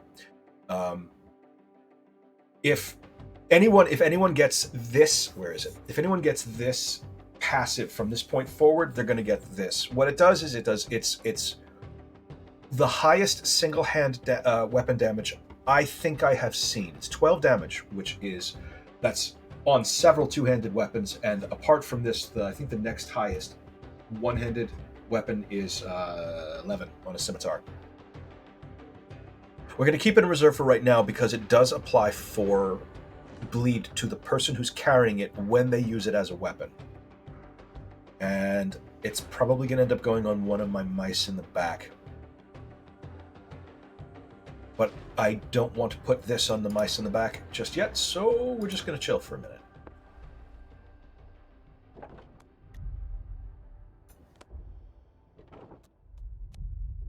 Okay, that wasn't so bad.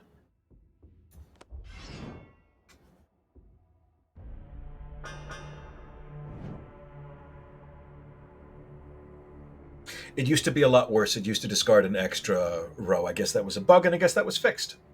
So, big thumbs up.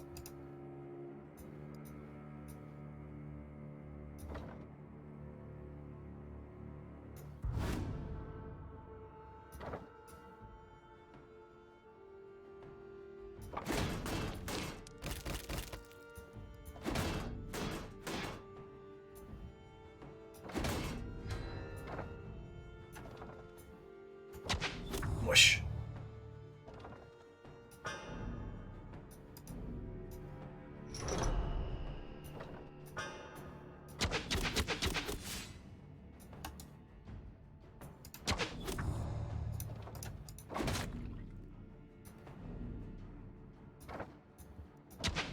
This ridiculous bullshit is brought to you by having multiple red powders in my deck. Aim for any opportunity to get red powder, any opportunity to increase the amount of red powder in your deck. There is no such thing as too much red powder in your deck. It multiple casts of it very quickly become just obscene.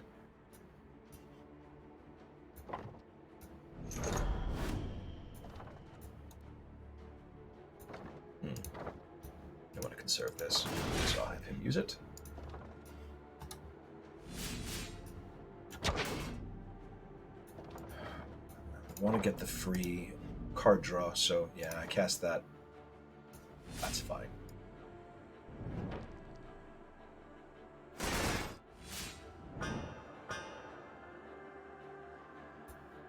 Yeah, this is over right now. Goodbye. Reserves. We're going to take reserves. Reserves is another card that it's difficult to say that you have too many of them in your deck. There's really kind of feels like there's no such thing. It banishes itself when it's used, so it doesn't really clutter your deck so much. It is huge card draw, and it also gives vigor to everyone in the back rank, and it is for 1 stamina. It's 1 stamina for a maximum of 3 additional cards, and also everybody in your back rank has 1 shot of vigor, which gives them potentially 1 extra action this round. Hey, look at this! What was I literally just saying? So this is going to be, I think, 4 red powders. Should I pick up a pink powder? No, it's going to be a red powder. How many red powders do we have? We have 3 red powders. Not enough red powders. We're taking the experience because these cards right now, this is they're on the crossroads because of that mess up before, which didn't turn out to be too bad. Happy about that. Fingers crossed. Okay, so either of these is very good. This is very good. Hmm. This is a very good. This is a very good passive. Whenever this character plays a card, one poison is applied to a random opponent. It's good if you are. It's great if you're going a poison deck. It's good for incidental damage. A lot of it adds up. It adds up pretty quickly.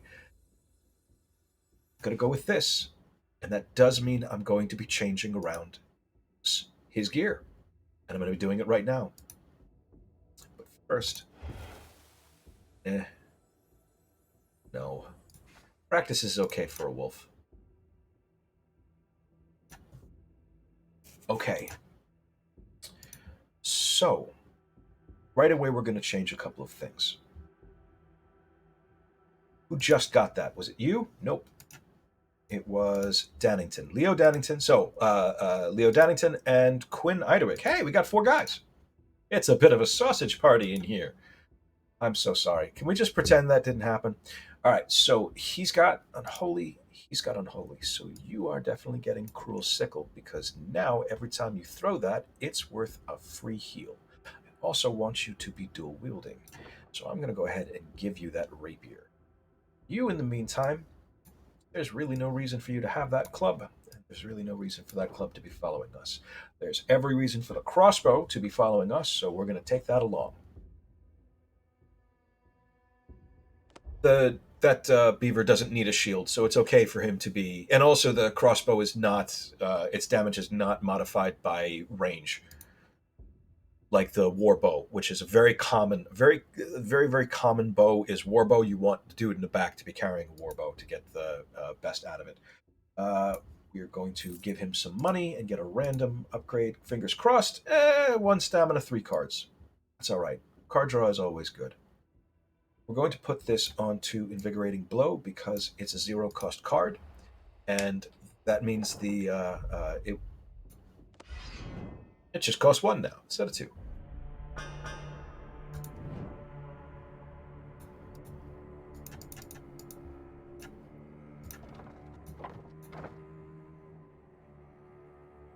Oakley dokley.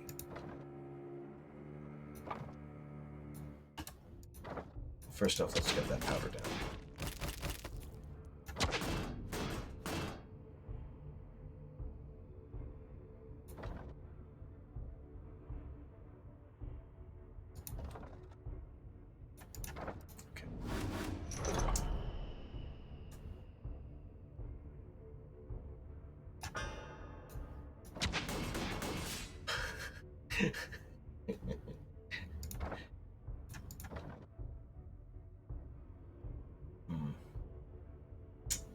I'm going to have you cast this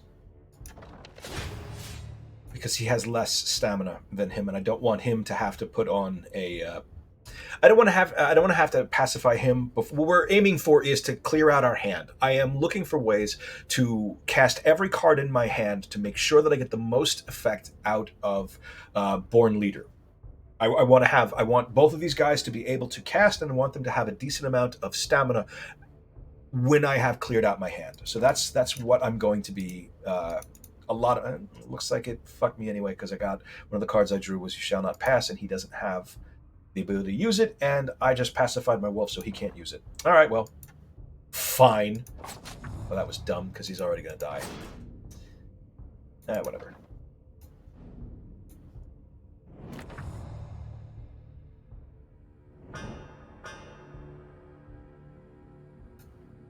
No.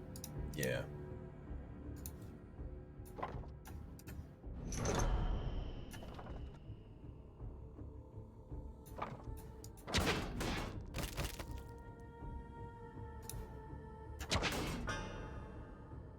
Perfect. See that? That's exactly what I want to see.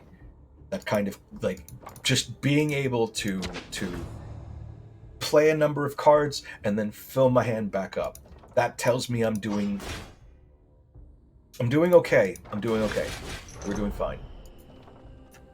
We'll see how we do towards the end. The prince is very serious business, and if left to his own devices, uh, if you don't kill him very quickly, the warden is incredibly fucking dangerous. Blackfoot agents is useless. Okay, all right, we did all right. Just gonna check my levels. Everybody's level 5. Everybody's level 5. I'm going to be able to hire at least 2. I am going to be able to hire 2. So it looks like I'm recruiting for.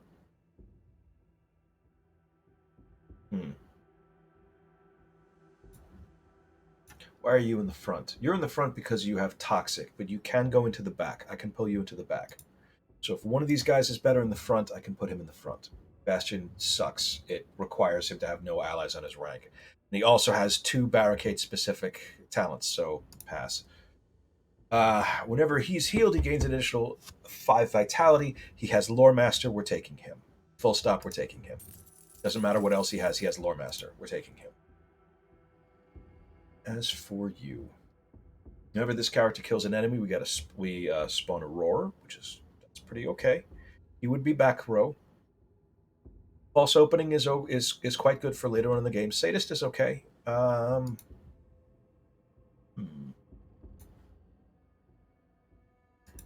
Just picked up you.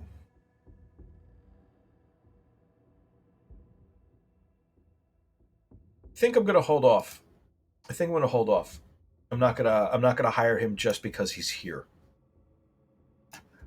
Yeah, I'm not gonna hire him just because he's here. We're gonna shuffle some shit around. Hammering. Okay, so there's really no reason to put Hemelin in the front. He doesn't really have frontline talents currently. Siege is okay. Siege is not really. We don't really have a lot of vulnerable. Besiege is pretty good if you have. If we had like 2 pink powders, Besiege would be great because if the enemy, if the target has, I think 5, 5 vulnerable, it gives you +1 max stamina for the rest of the round. Lore Master is the reason why we've taken this guy, and it's we're going to be gunning for it every time. Every time anyone draws and anytime anyone draws a talent card, that wielder gains a stamina. So it is going to be a tremendous amount of passive stamina generation for everyone on my team. That's great. Let's see, before I go in for the boss, weapons. I don't like that you have a hammer. Don't like that you have no fucking... Jesus Christ. Maybe you are frontline. No, I'm going to keep you in the back for right now. Because if I put heavy armor on him, he doesn't get to do anything. Then again, Idwick would be able to get to do some things. All right, you know what? He said, just basically going on a little brain vacation. I'm moving the bear to the front rank. You are now a front row bear. You are now a back row wolf. We're going to change combat positions for... We're changing combat positions for visibility's sake. I now have, these are my 2 mice. This is my wolf. This is my, you know what, for visibility's sake, bear in the top, beaver in the bottom, and barricade is still serving a placeholder in the middle. Hamelin has a decent amount of vitality. And most importantly, she's going to be, is it she? It's Peyton, so it's another guy. He's going to be, with Hardy, he can do a lot of just meat shielding even if he's ailing on armor. Simply because he's, the restoration effect I have in my deck is going to, it's going to be substantially more effective on him. Alright, so what are we doing? Oh, by the way, it's grit salt. Grit salt ain't shit.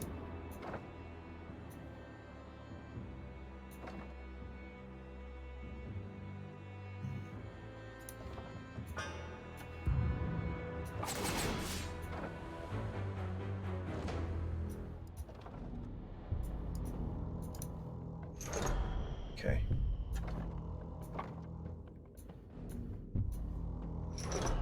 Good.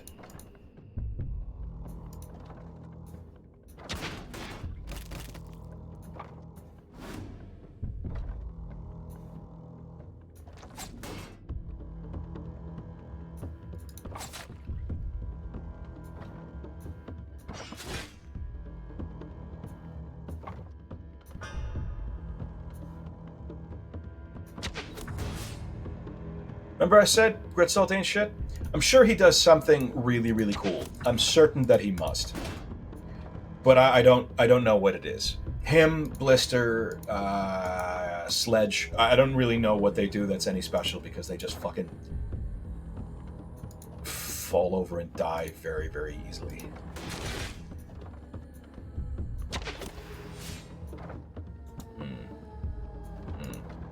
Okay.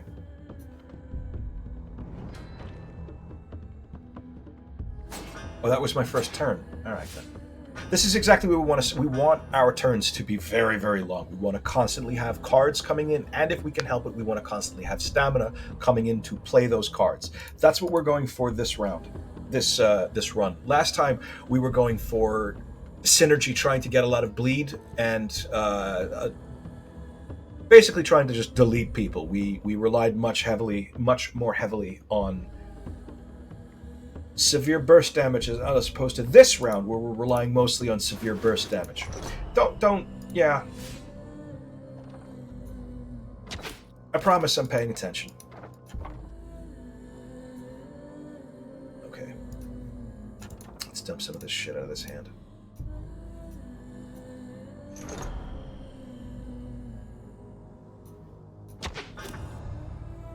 Okay.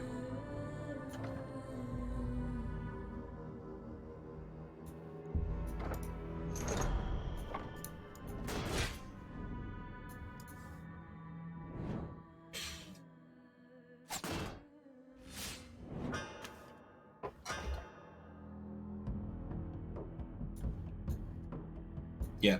Insert Grit Salt doing something awesome and incredibly impressive, I shouldn't doubt.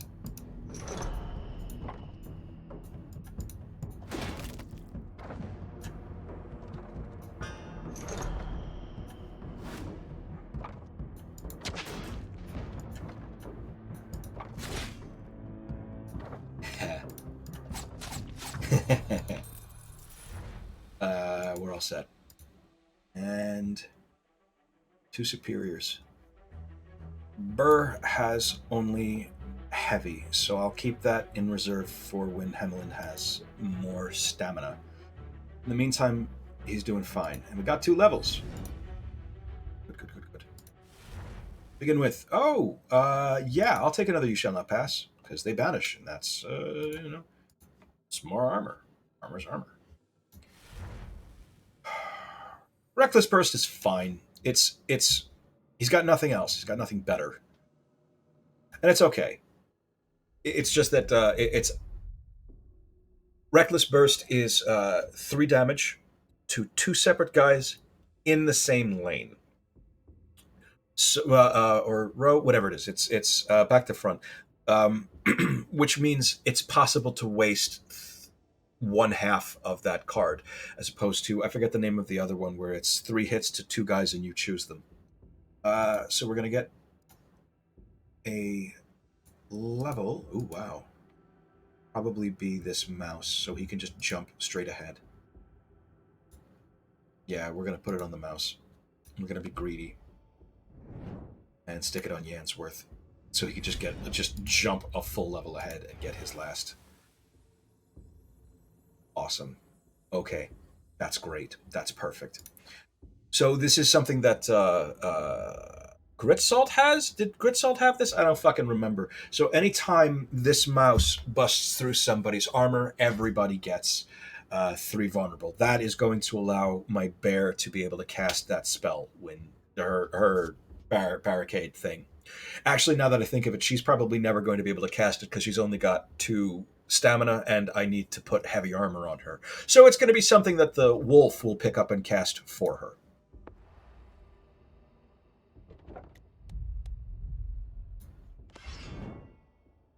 All right, 3rd Street.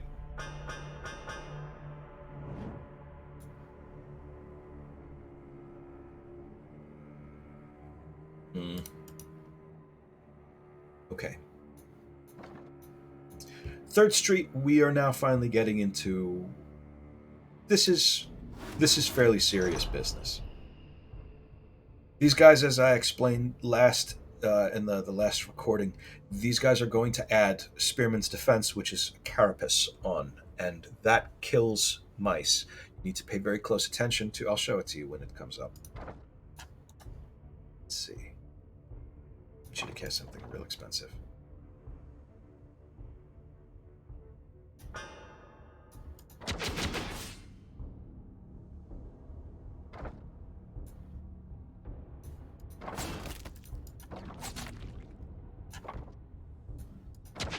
But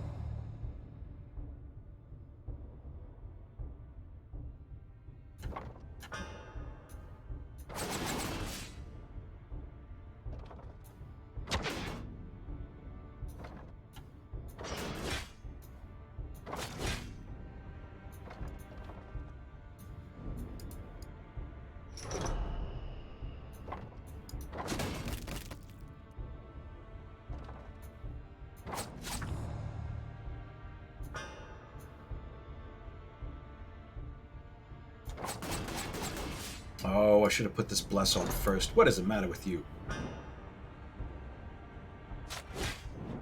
That's some good thinkery.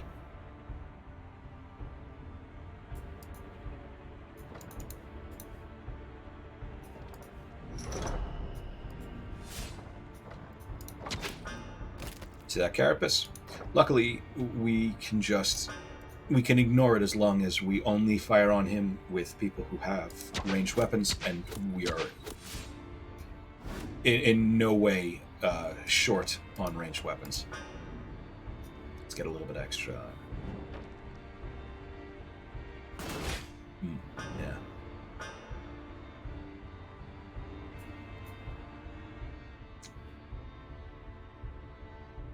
Okay. Not gonna do anything fancy, I just want him dead. Quick Hands, fucking finally. Quick Hands and Precision Strike, I think, are 2 cards that you should... it's worth having multiples of them in your deck.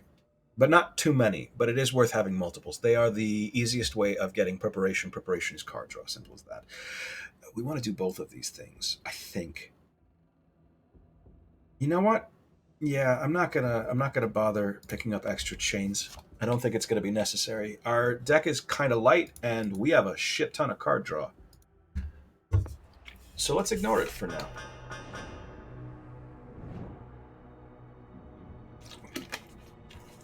Okay.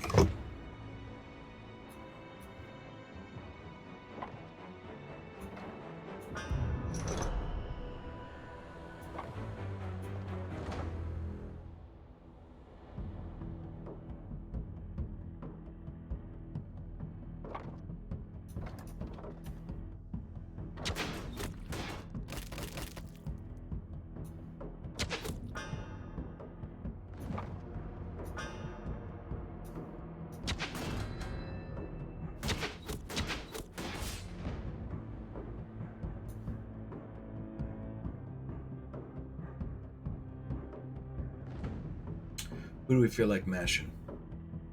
Someone's getting mashed.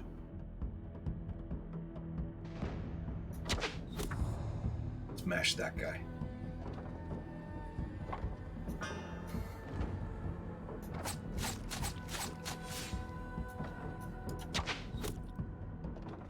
He's bleeding, so he'll die out.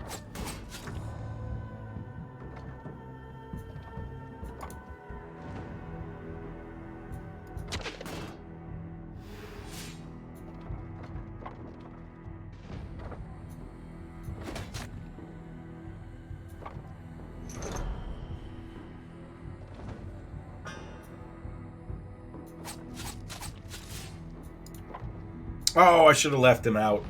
He was going to die anyway.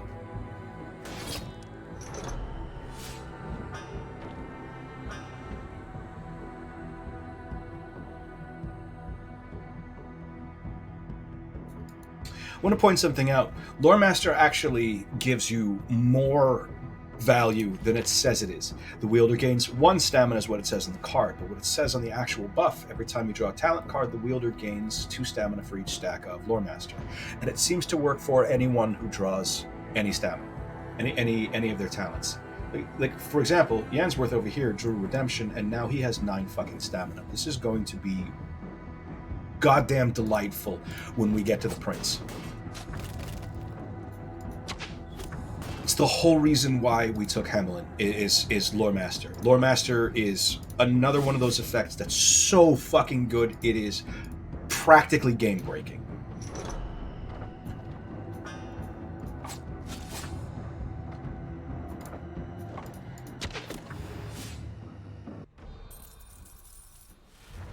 Yeah, nah. Okay, I'm going to take this Steadfast for the road. It's not my favorite. The one that I actually want is Soldier's Heirloom. But in a pinch, before we get to the end, I'll swap that onto somebody. Now, do we want 4? Do we want 4 red powders? Is it ridiculous? Is it ridiculous to put an additional red powder in this deck? Yeah, it's really fucking stupid. Like, there's really no reason. We are way too many red powders. Way too many red powders. It was a trick. It was a trick statement. There's no such thing as too many. I'm done. I'm done. We're just let's just continue with the fucking murdering people.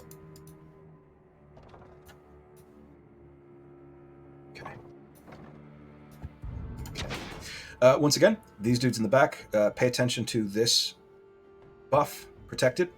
This means that this dude, big hits are going to be soaked by the guy in front of him. So we need to kill the guy in the front first. It's not a great card. And I'll get rid of 2. Look at that.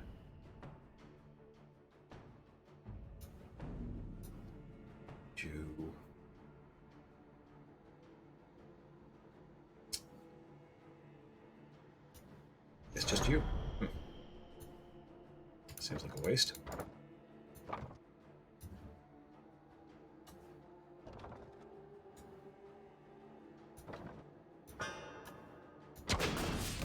All of these guys have 1 stack of vigor, so I'm having Yansworth over here cast the 1 cost spell so as not to potentially waste any of that sweet, sweet vigor.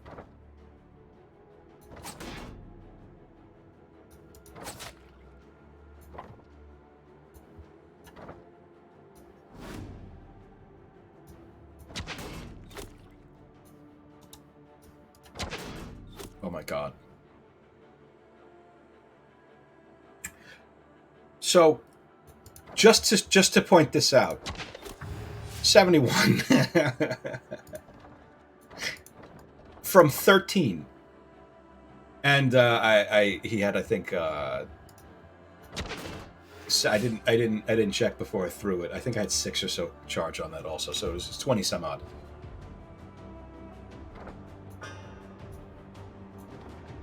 Oh, you're pacified, huh? Well, I do want to keep this, so I'm going to have you throw it. You're also pacified, are you? Okay, then.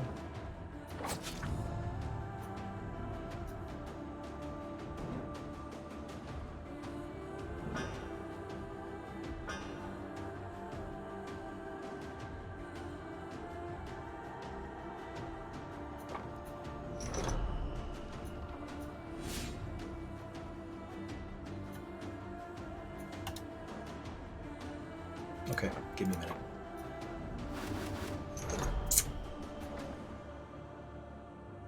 Nah, I'm okay with losing it. That's fine. I'm talking about the "you shall not pass." I'm okay with losing it, he said to himself.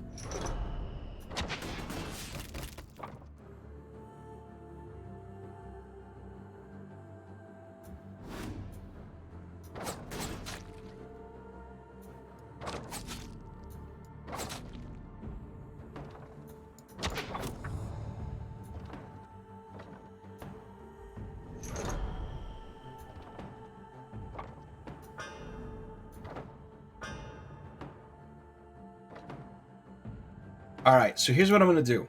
I'm going to throw barrage off of the wolf instead of my mouse. This is to make sure that my mouse, this mouse, who otherwise would have needed to have thrown that, still has 1 stamina. The reason why I'm doing that is so that Born Leader draws an extra card. See? And it came right back into my hand anyway.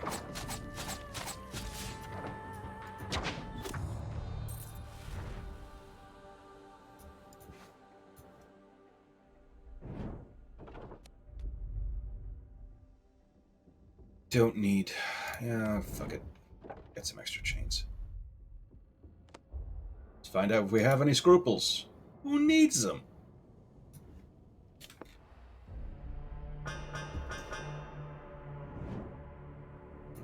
Okay.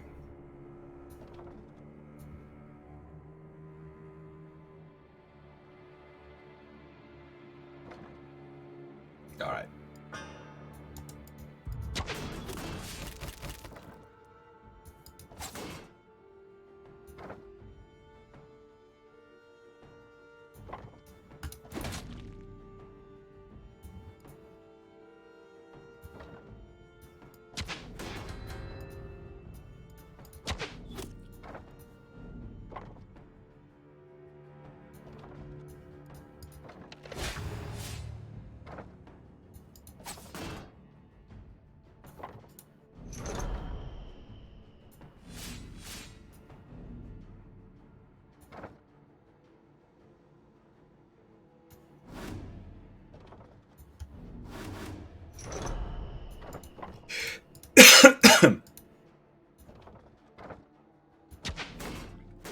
See what's constantly happening with me constantly being able to add more and more and more cards to my hand. The longer you stave off, the more actions you have, the better you're doing. Full fucking stop. I'm sure that isn't exactly rocket surgery. I mean, the more stuff you do, obviously, the better. But that's really what you're aiming towards. With this entire game, the winning strategy is to play more actions than the game wants you to.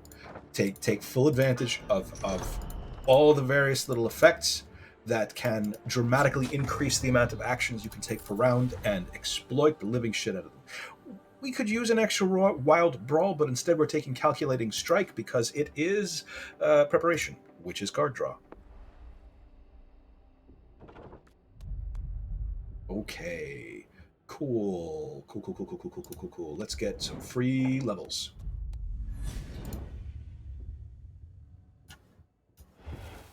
Something good. Yeah, poison is fine. Toxic is okay. So every time he takes a hit, the dude hitting him adds a stack of poison. It's a decent amount of incidental damage. We don't really have anything worth Arterial Rupture. Whirlwind is the obvious choice. Arterial Rupture it's the best possible choice if we have a weasel, we don't have a weasel, and we cannot guarantee that we'll add a weasel, so we're taking Whirlwind and we're adding another will. Yansworth is now at max level. He is feature complete. He has everything he can possibly add. Second barrage. A second barrage. Yeah, I'll take a second fucking barrage. Oathkeeper. Bit late to be picking it up, but better late than never.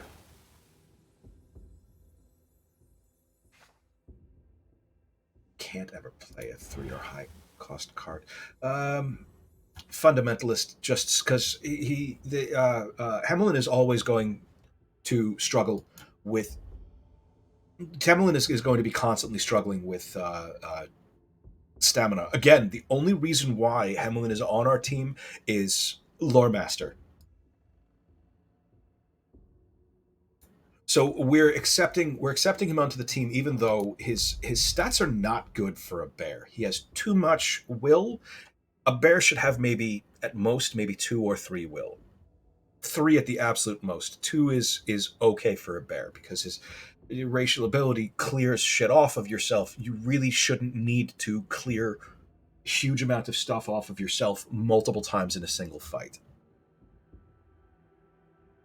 Which means that's this is wasted. It's too much points into will, not enough points into stamina, and he's always going to suffer for that because he has to wear heavy armor because he's in the front. I'm okay on weapons. Let's get as much experience as we can manage.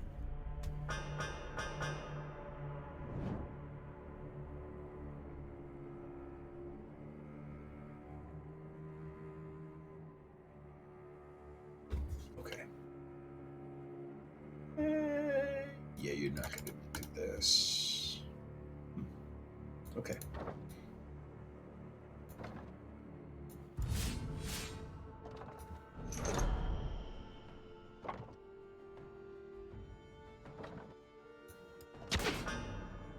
Not a great opening hand. It's not the worst.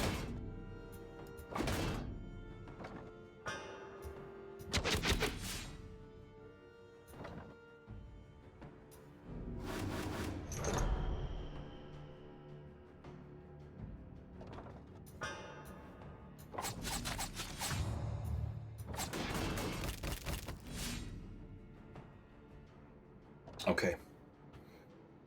I'm going to use the refresh to get rid of the sleight of hand, because otherwise sleight of hand will discard my refresh, and I want the 3 cards now instead of the specific card next round.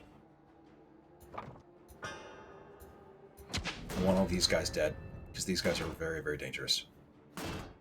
So the extra delay that it's happening is that every time I break through these guys in the back, they all had some armor, and every time I break through, I add 3 more vulnerable onto everybody.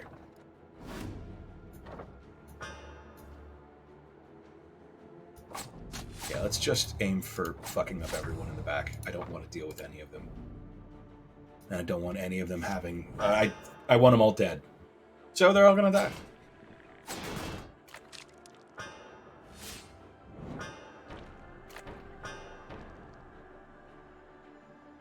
Alright.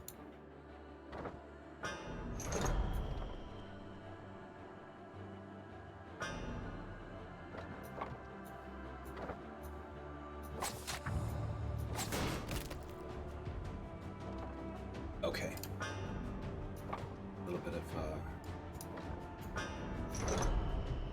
of resto, some one in the back need it. One in the back need it. Use it. The well, I'm talking about the extra stamina and the resto from having from throwing that particular card. Give me a mush. It's a shame. He's got so much.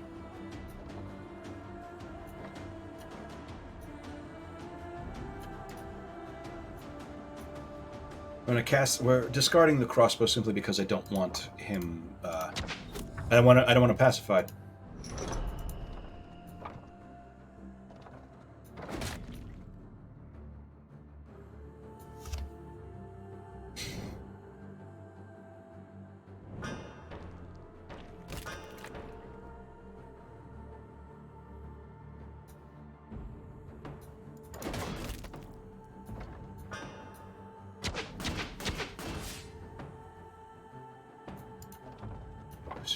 You are his. Mush.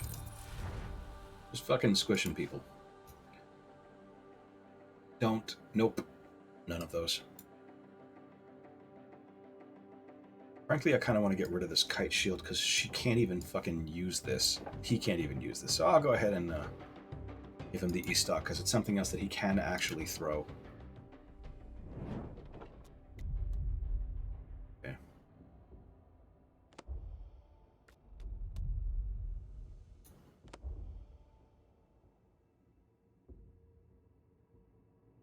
Nope. Nope. Nope. Nope. Nope. None of these. None of these. None of these.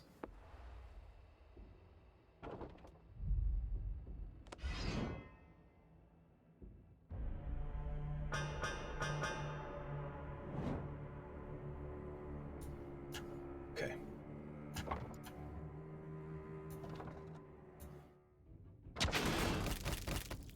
Okey-doke.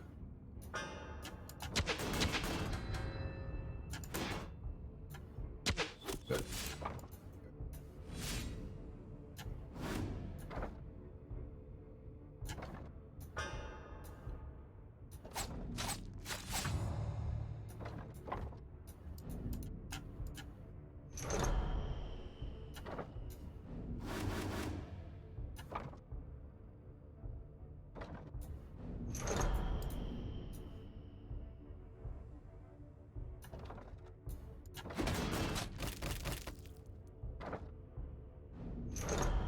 Okay, so who do we hate the most? Who don't we like? You. We have decided not to like you. Frankly, we're not sold on you either.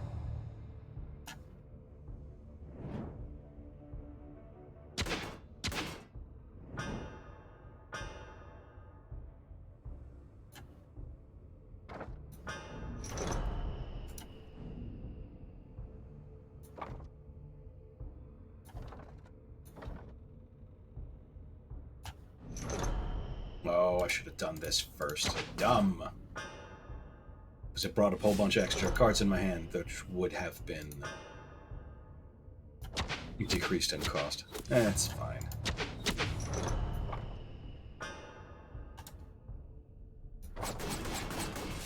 Could frankly sort of sleepwalk through this part of the game. We are... There are a couple of checks that the game sort of makes you go up against. Ooh, shit, I'm not taking this. Catacombs, if you take this, it'll take you all the way through to the boss, which we don't want to do, because that would be dumb. How are we doing on experience? So max level is 7. Terwin is close. Terran will definitely get to max level, he said, hopefully. You're max. You will be 7, you will be 7. You are a bit far. I want you to be up to 7 at least, because 7 is the third passive. I'm not going to cry if these guys don't each get their 4th talent, because we're at the point where cards need to be great in order for us to want to actually add them to our deck.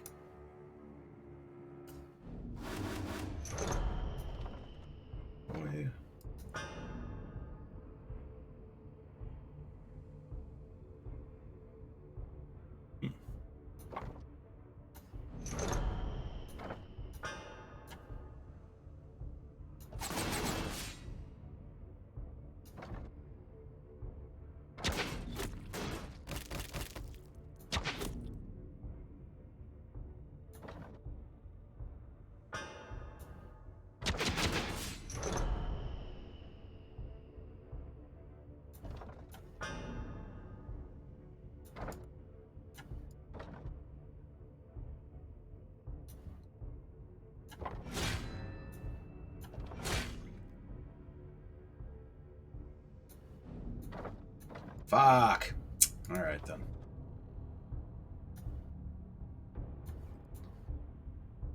You know what?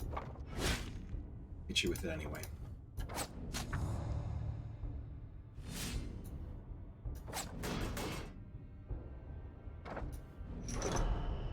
Okay.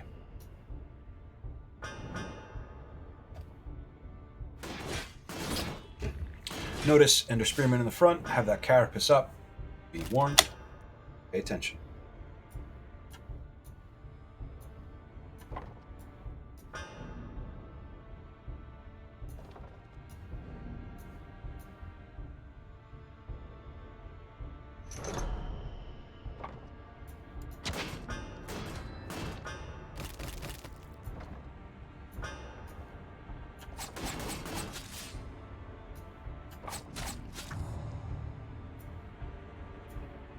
These guys are also in the back are no joke. They'll throw on Overwatch, which is bane to our deck. It will.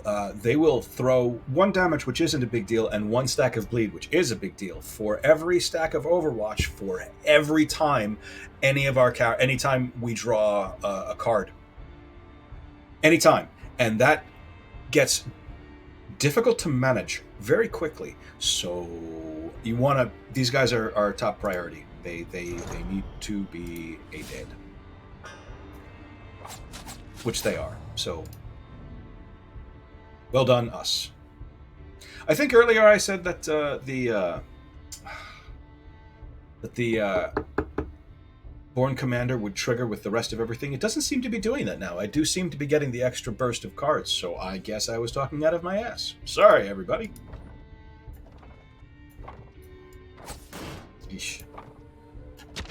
It's okay, though.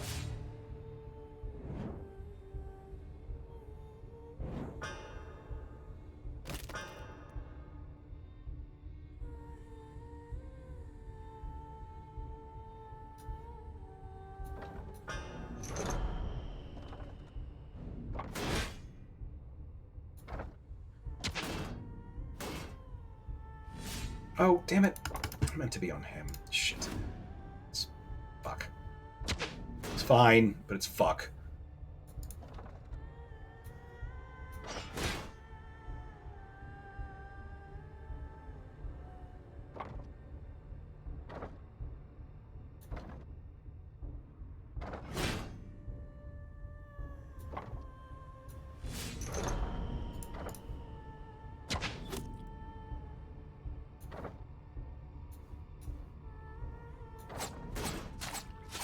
There we are. And you can go fuck yourself. I already have a calculating strike. I'm going to take an instinct this time around. We've seen them come up a couple of times. We have passed them up each time because there's been something that has been more immediate, more immediately impactful. But now it's finally time. We're going to pick him up. And we are going to reroll one of these talents. I think it's going to be cool under pressure because I don't want to keep casting that. At the same time, well, redemption has been very useful for us. Limitless has been useful for us too, I guess. Haven't. We're going to reroll the cool under pressure. And we're going to get a lightning strikes. It's okay. It's a multi-strike. We'll get rid of this hesitation. Hope nothing good draws. And it's time to make our escape. This encounter used to be substantially more difficult because every time. Right, so you need to cast that card Chains 5 times. 5 times in total. The encounter gives you one, two. It gives you a couple of them for free, and I'm pretty sure we picked up at least 1 Chains. Yeah, so we have 4 in total. We need to cast Chains a total of 5 times. I'm not worried about this because we have plenty of card draw to get shit into our hands. This used to be a very difficult fight because every round the bridge, this fucking gate counter would count down by 1. So you could very quickly, if your deck is too big and you don't have enough chains, you could basically be at this forever. And this is basically a panic event. These guys will keep on coming in over and over and over again. So every round, if there's an open space, someone will fill it every round. So we need to be able to keep up with that because the game will only stop when everyone is dead. We need to have everyone on the screen, everyone on the mob side. Oh my god, I can't even fucking talk anymore. Jesus Christ. Let's try this again. Everyone on the enemy side needs to be dead, and also the gate counter needs to be at 15. Jesus Christ. Let's pretend none of that happened. Jesus. All right. Who's got you?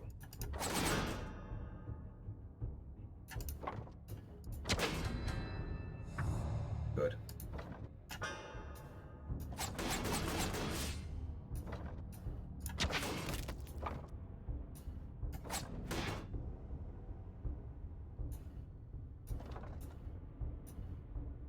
Balls. All right, fine. Well, at least I can kill you.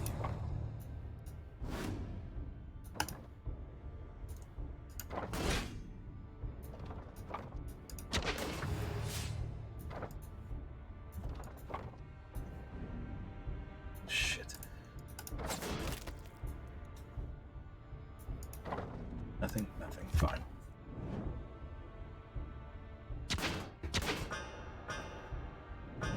Note also, these guys have taken cover. So we need to kill the guys in the front rank before we can start work on the guys in the back. Unlike before, this is now a static value. Once you add to it, it remains added to it, will not subtract. So this becomes a much, much easier fight. Instead of having to worry about having so many chains in your deck, you now only need to worry about keeping up with the constant influx of new mooks. Anyone have enough? No one has enough. he said again, talking to himself. Now we do have enough. Okay.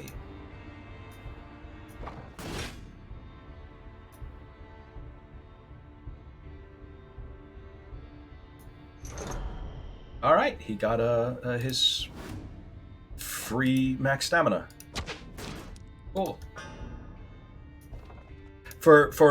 To be clear, it's just for this encounter. He did not get a free max stamina for life.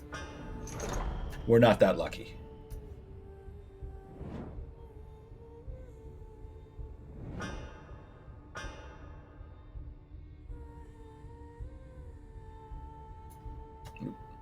That would have been dumb.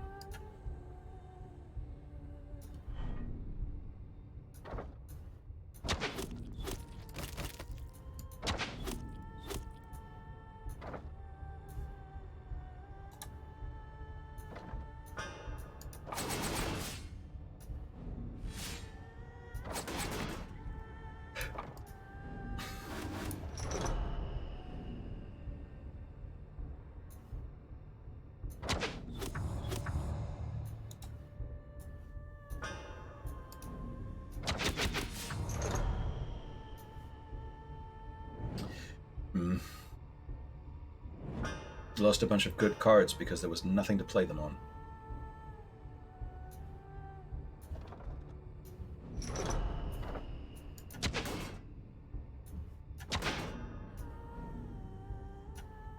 I don't want to deal with the pacify right now.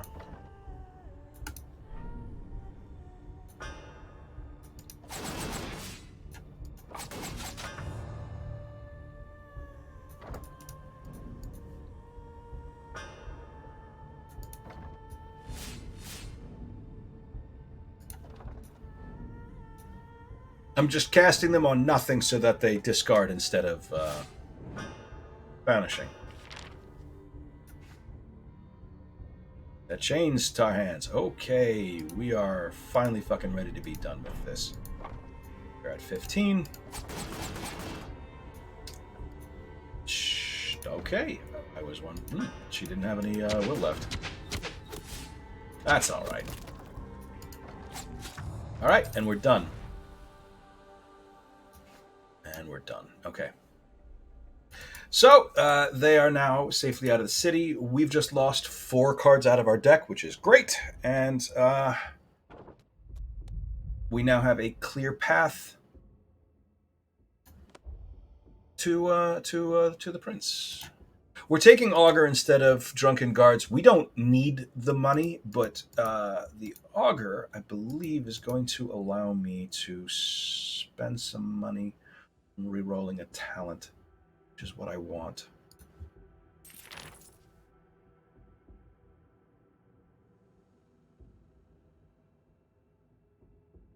Haven't I been into?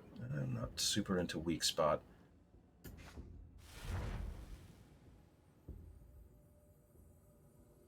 Okay. Yeah, I'm alright with that.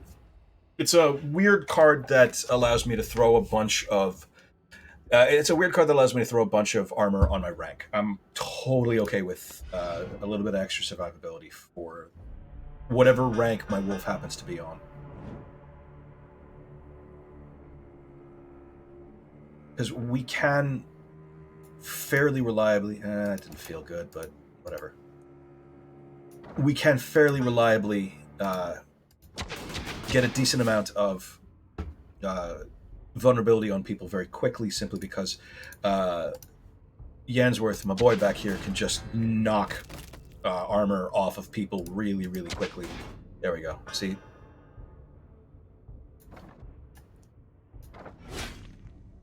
What am I discarding? Does not feel good. Should have checked before I did that. And now I feel regret. Okay. Banishing Besiege. Besiege is the one, honestly, I should be re-rolling, because it's too expensive. My bear can never fucking cast it. And it's its end result is it's just a bit too fiddly.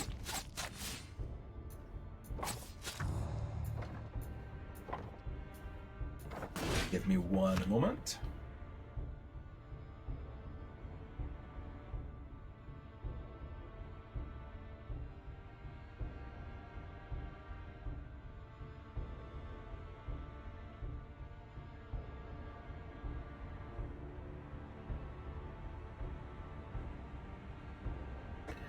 Oakley dokley.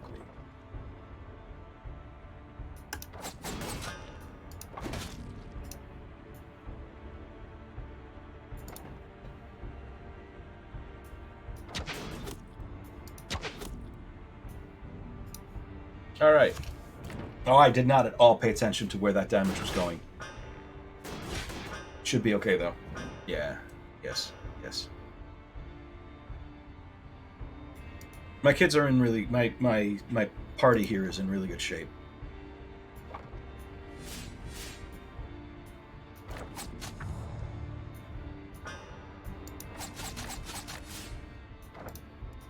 They're not kids. They're, I'm certain, full-grown adult furries.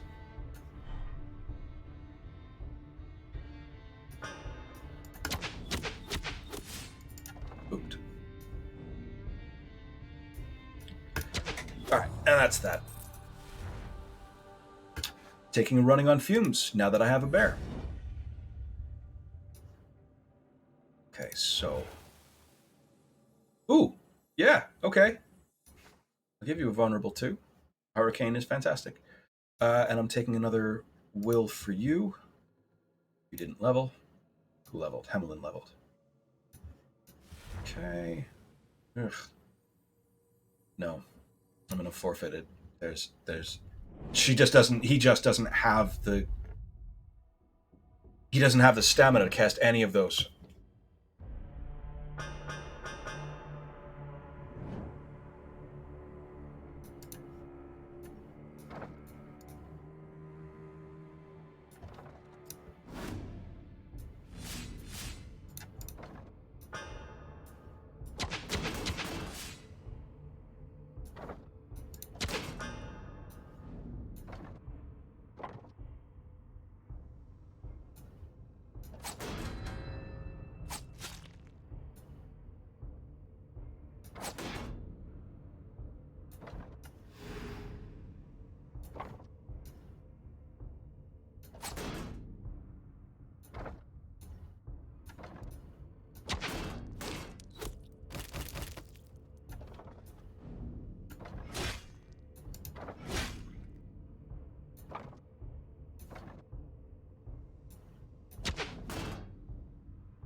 Okay.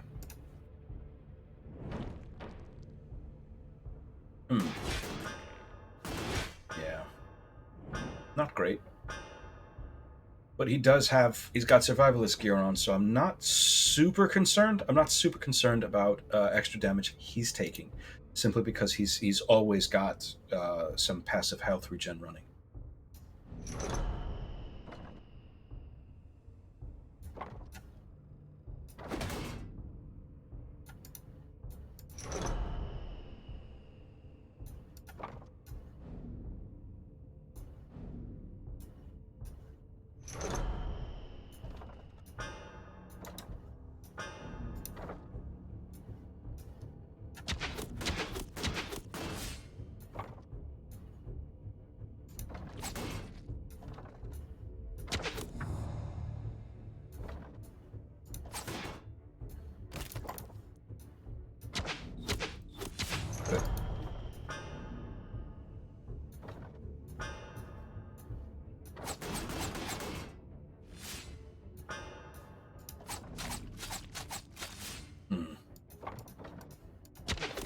Okay.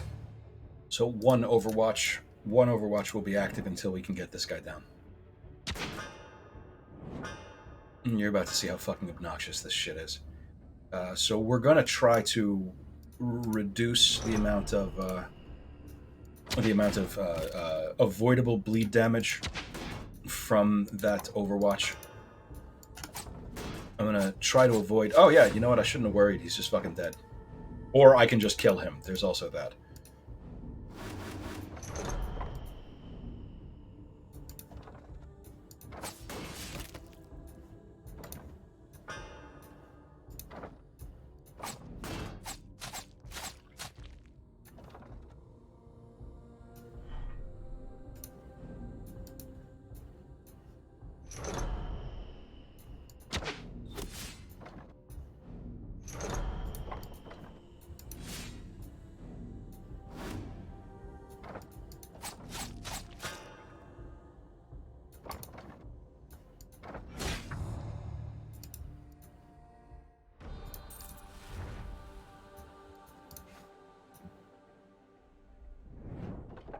Okay.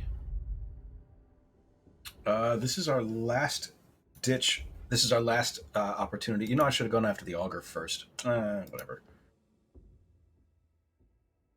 I never pay attention to that, and it's always to my detriment.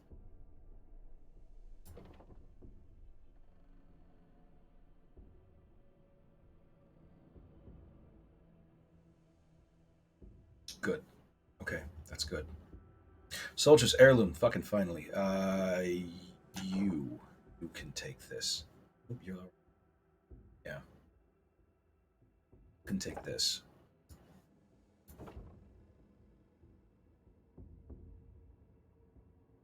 Survivalist gear is fine for you. I'm upping you to superior. No. I'm gonna keep you on regular heavy because I want you to be able to do fucking something when we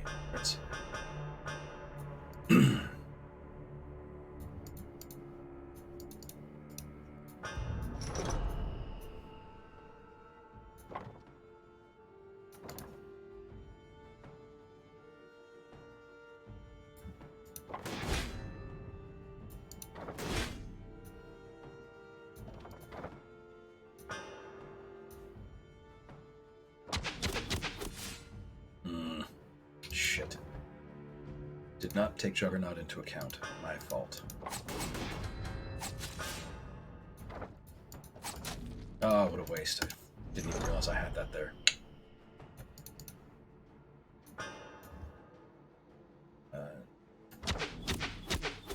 How did I deal with it?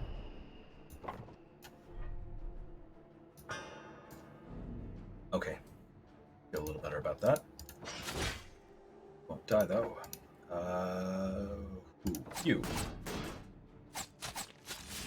Yeah, that'll do. A lot of damage incoming right now.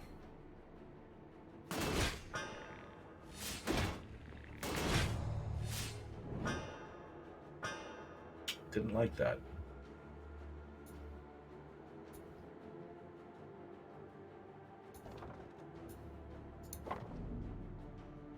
Shouldn't have focused on the fucking drum guard. I should have gone after the halberdier. That was foolish of me. That was avoidable damage. But I think we should probably... Yeah, we'll be fine. We'll be fine, obviously. But I'm not super chuffed about going into the...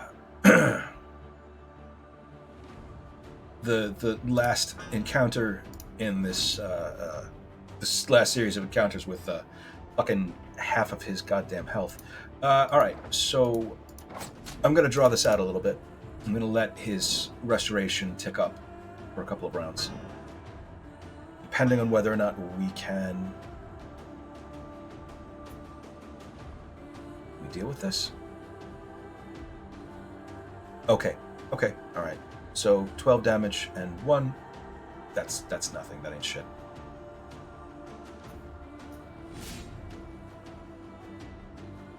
All these cards are just about to be... Oh, Jesus. Yep. Gonna let all these cards banish.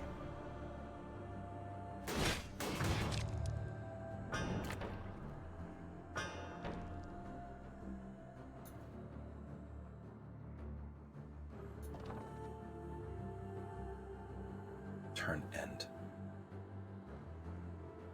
Okay. I'm gonna let it do a tick again, because otherwise he won't get the health. He is definitely going to die from his poison this round. Okay, and he's back up to full health. Look at that. Don't need another one of any of these. Okay. Good, good. That's exactly what we wanted. And we'll take anticipation for the chance of getting in, Brawler for the chance of getting anticipation, but I'm not happy about it. Okay. And now let's find out if we're strong enough to take on the prince. So, no. Nope.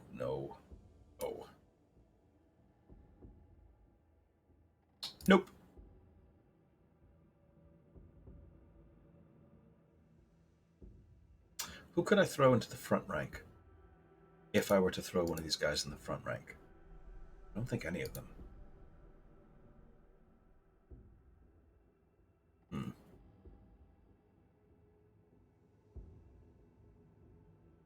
It's not great. None of these are.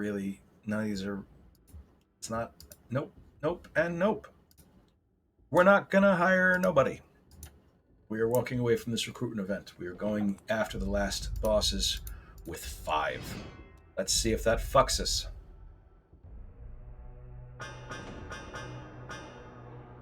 My success rate at this game is fairly high without tooting my own horn. It is not 100%. Sometimes I fuck up, sometimes I lose. So if that happens here, I apologize and I hope you enjoyed the trip. But let's see what we do.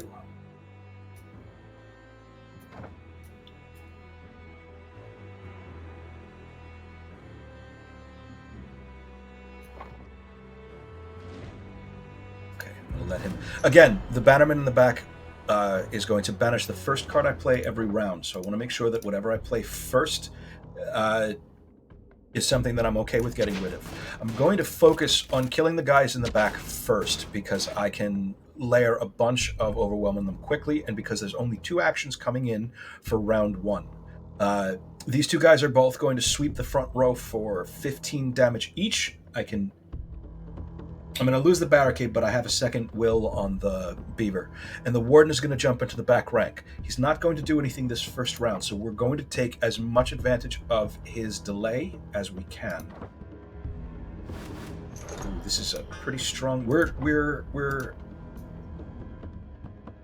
It's a strong opening so far. Good.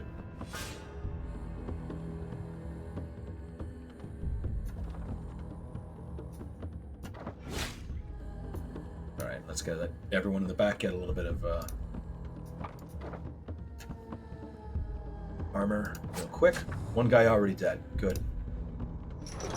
Good.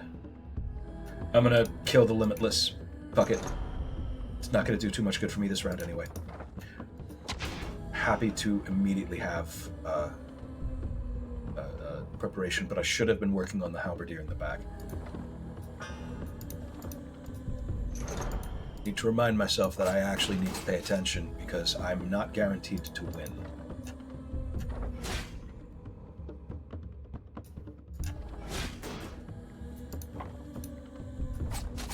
Good. So I'm still got 2 actions coming at me this round, but next round the only action we need to worry about is the warden dragging my back row to my front. And I do have a decent amount of armor on my back row right away. So I'm not too scared about it. It's interesting. He usually... What am I getting rid of? What's worth getting rid of? I'll dump the crossbow. Okay. Usually he just goes straight back, but I guess it's because I killed the top and bottom. Okay. Now again, I talked about this last time. This motherfucker has several.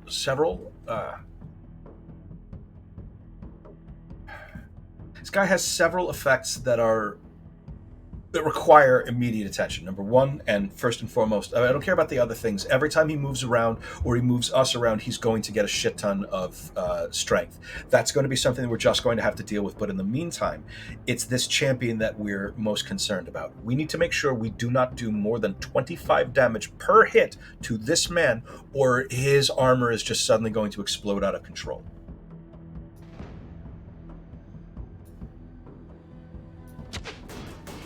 Yeah, see? Remember that thing I just said was going to happen? It happened. Luckily, the other guy is gone, so fuck himself. I need to be very, very careful about how much mods I place on this asshole. Nope, nothing. Well, fuck you, too.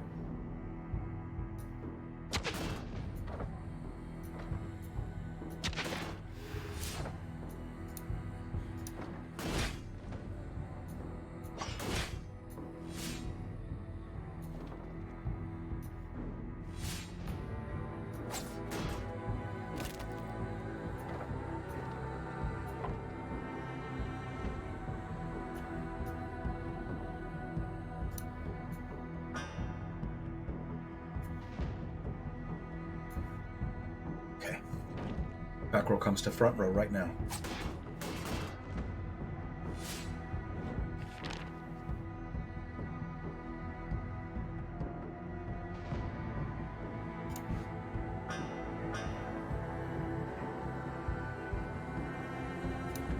Not fucking around with this.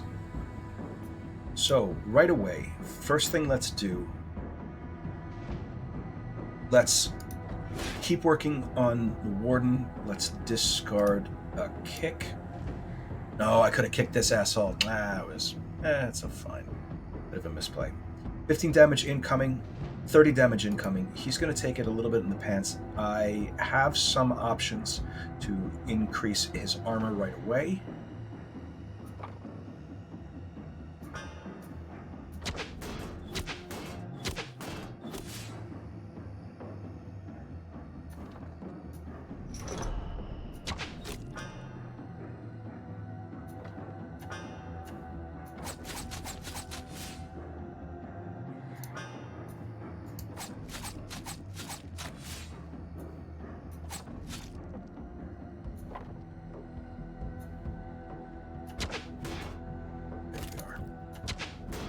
Okay, and the warden is dead.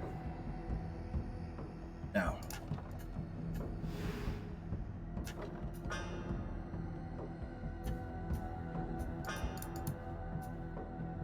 Okay.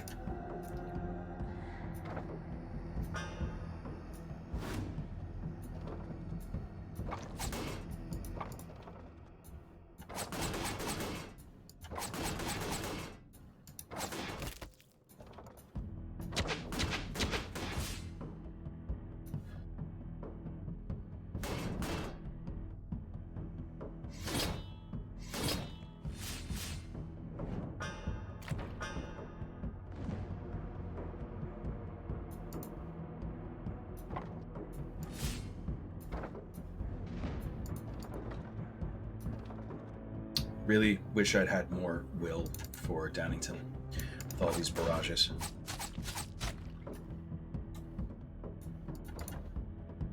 But it'll work out just fine.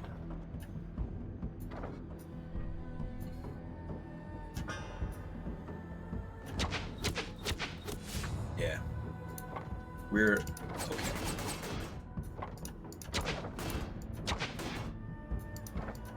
Nope. May as well.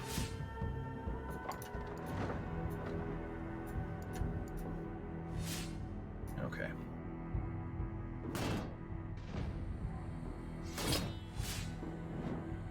You're a good man, Ender Knight. You don't hold any of this against you. You just worked for the wrong guy. I'm real sorry about this. I am. I mean, if it's pretty fucking courageous to face us. We're terrifying. We've murdered so many people on the way here. Like we're basically monsters, really. And he is, well, I can't, I'm having difficulty sealing the deal because I'm down most of my, it's running out of will on one of my mice is a problem. I need to be a lot more economical about his will for the last. We're going to allow this cutscene to go through because it's pretty cool and we've earned it.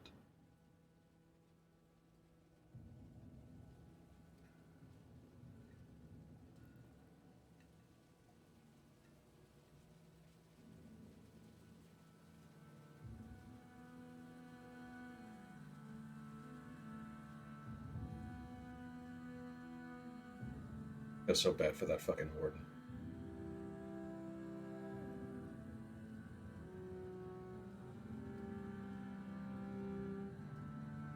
It's okay, man.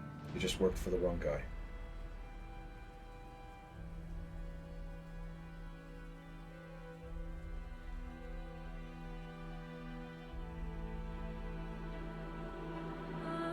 This game is so fucking good.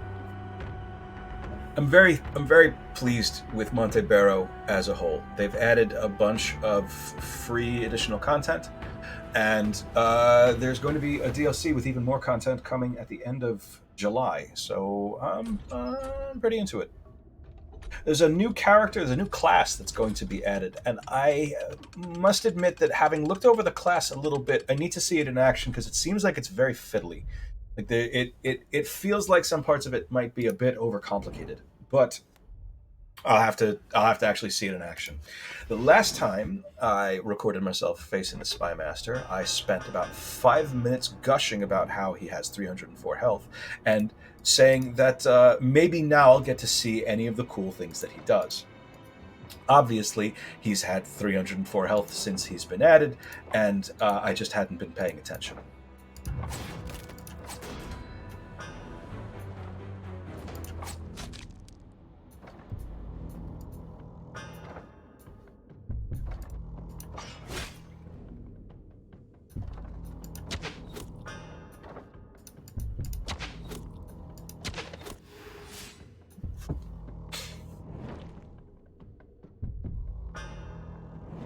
He just threw a time bomb in my deck.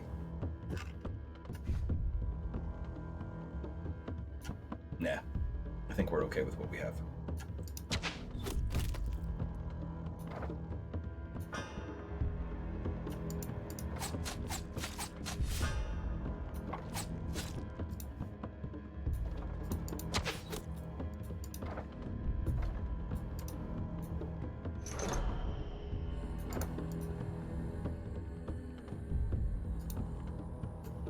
Look at all the fucking card draw we have.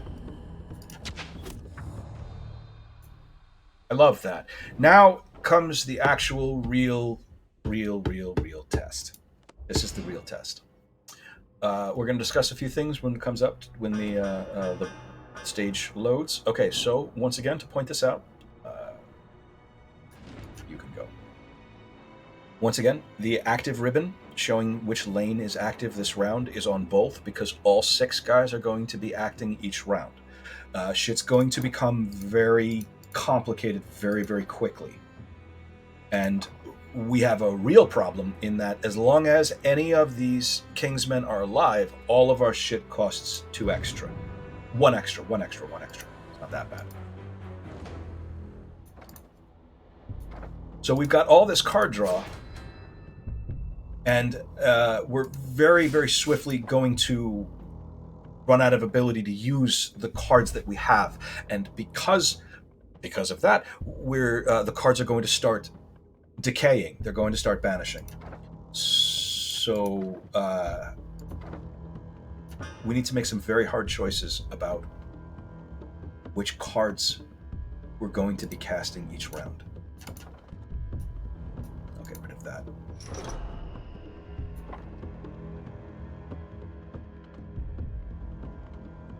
I'm going to get rid of this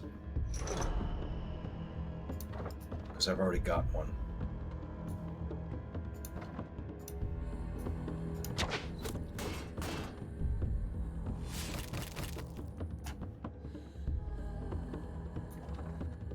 Okay, I'm going to have him throw this because I don't want to lose it.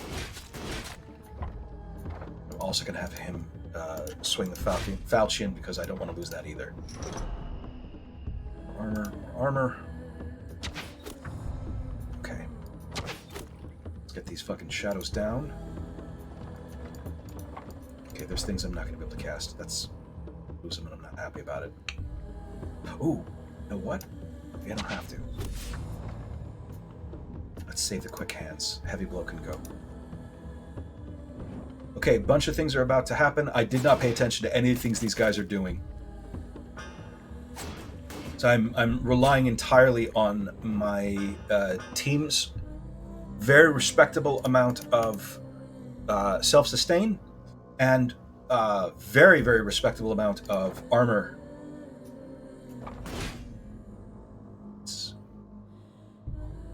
Yeah. Okay, all these guys get a little bit more armor. What are you doing? 25 to you. Ugh, don't like that. 18 to the lane. All right, so let's focus on you.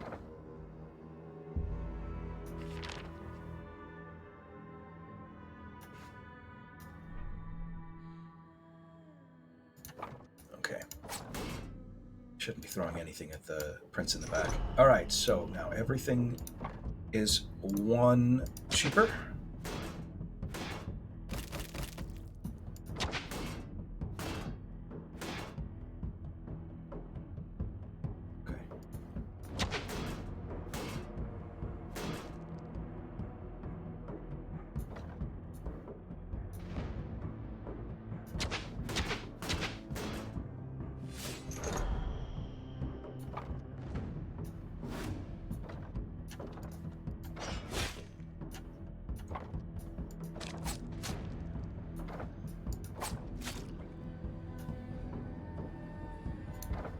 Okay, I'm gonna lose that definitely. You're gonna die from your wounds. Start work on you next. Okay, so that's the big hitters down. So he's just given us all 16 crippled. This is something that I did not bring up in the last recording. What that is doing, there's no reason to have kick. What that's actually doing is every time he moves, he takes damage. So what he's going to do next is he's going to swap our lane and force us all to take 16 damage. Because he's a prick. He's a bad person. He's an asshole. That being said, I don't have a lot of great options to keep him safe. A little concerned about it.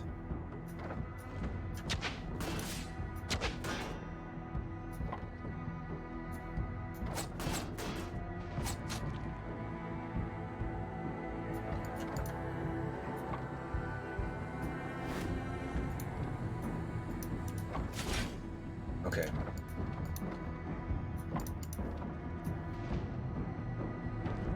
It won't happen this round, but I'm concerned about losing my wolf. They're about to take 16 each. Nope, they already took it. They already took it. Fine. Good. Let's get rid of you, because you're way too expensive to use currently.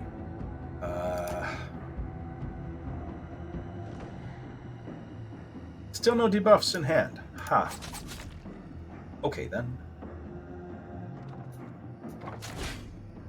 It's funny, you'd think I didn't have 4 fucking red powders.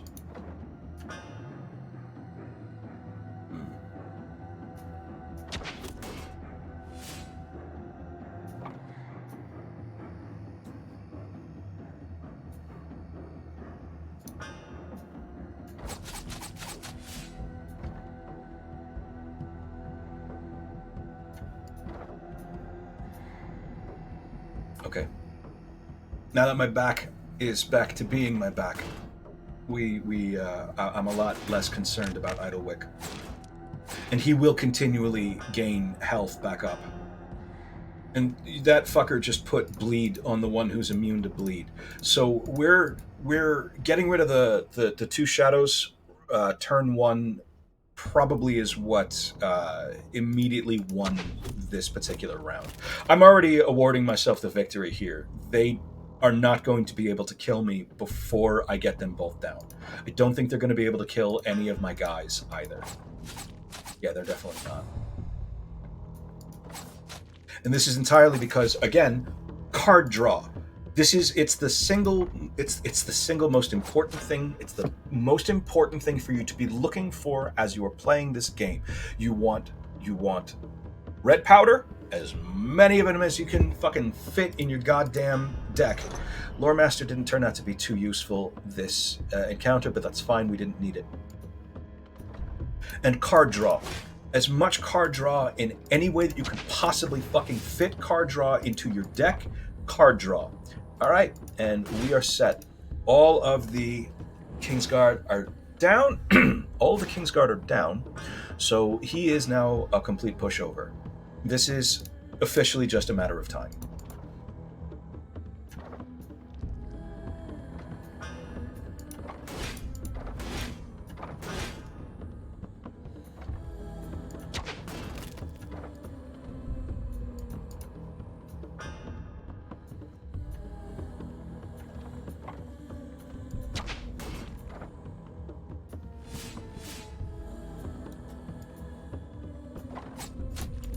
Oh, I should have put this on first. Dumb.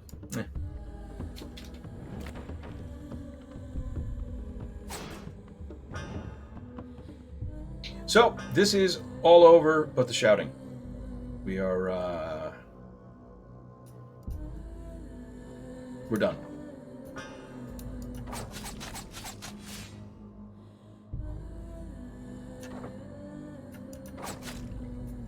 Nope. Get that off of you.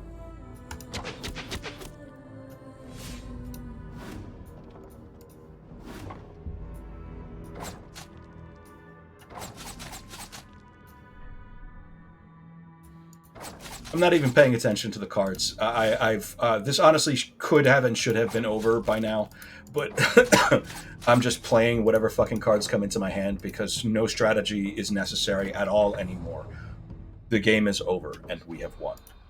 I'm going to skip over the ending speech. Epilogue. I was jealous because Daddy didn't love me enough, and I decided to make that everyone else's problem. We're going to hand him over to the people. They will decide his fate. I see, he mutters in a low, broken voice. You lead him out to the gatehouse, and he's just going to get executed because everyone fucking hates this asshole. That is a cool look. What do you expect to come out of this, he asks you wearily. Vengeance. Extreme! Okay, so Spitter was almost a problem. Grit Salt wasn't shit. The Warden turned out to be ain't shit neither. Spymaster wasn't shit. Prince wasn't shit. None of these motherfuckers was shit. We did pretty good. Also, notice our score jumped up because of the modifiers that this challenge stuck onto our run. This was a pretty fun run, actually. I enjoyed the added tactical difficulty, the added strategy of having to work around what cards do I want to keep in my hand, what cards do I want to keep in my deck, and what steps am I going to need to take to make sure that I still have some of my more valuable cards, even if I can't cast them right now, or if it's pointless to cast them right now. I have won an Equilibrium, draw 3 cards, discard 2 cards, that will begin to become available from now on. And that's it. We're all done. I hope if you've watched this all the way through, I hope that you have enjoyed this, and I hope that it has assisted you in learning how to beat the shit out of this, one of my very most favorite games. Don't forget to smash that comment and eat that like button, and if you subscribe, do it to, I don't know, fucking do a thing, do it right, and have a great weekend. I love you all, and please be safe. The world is... it's getting pretty rough. We're going to need each other. Good night, everybody.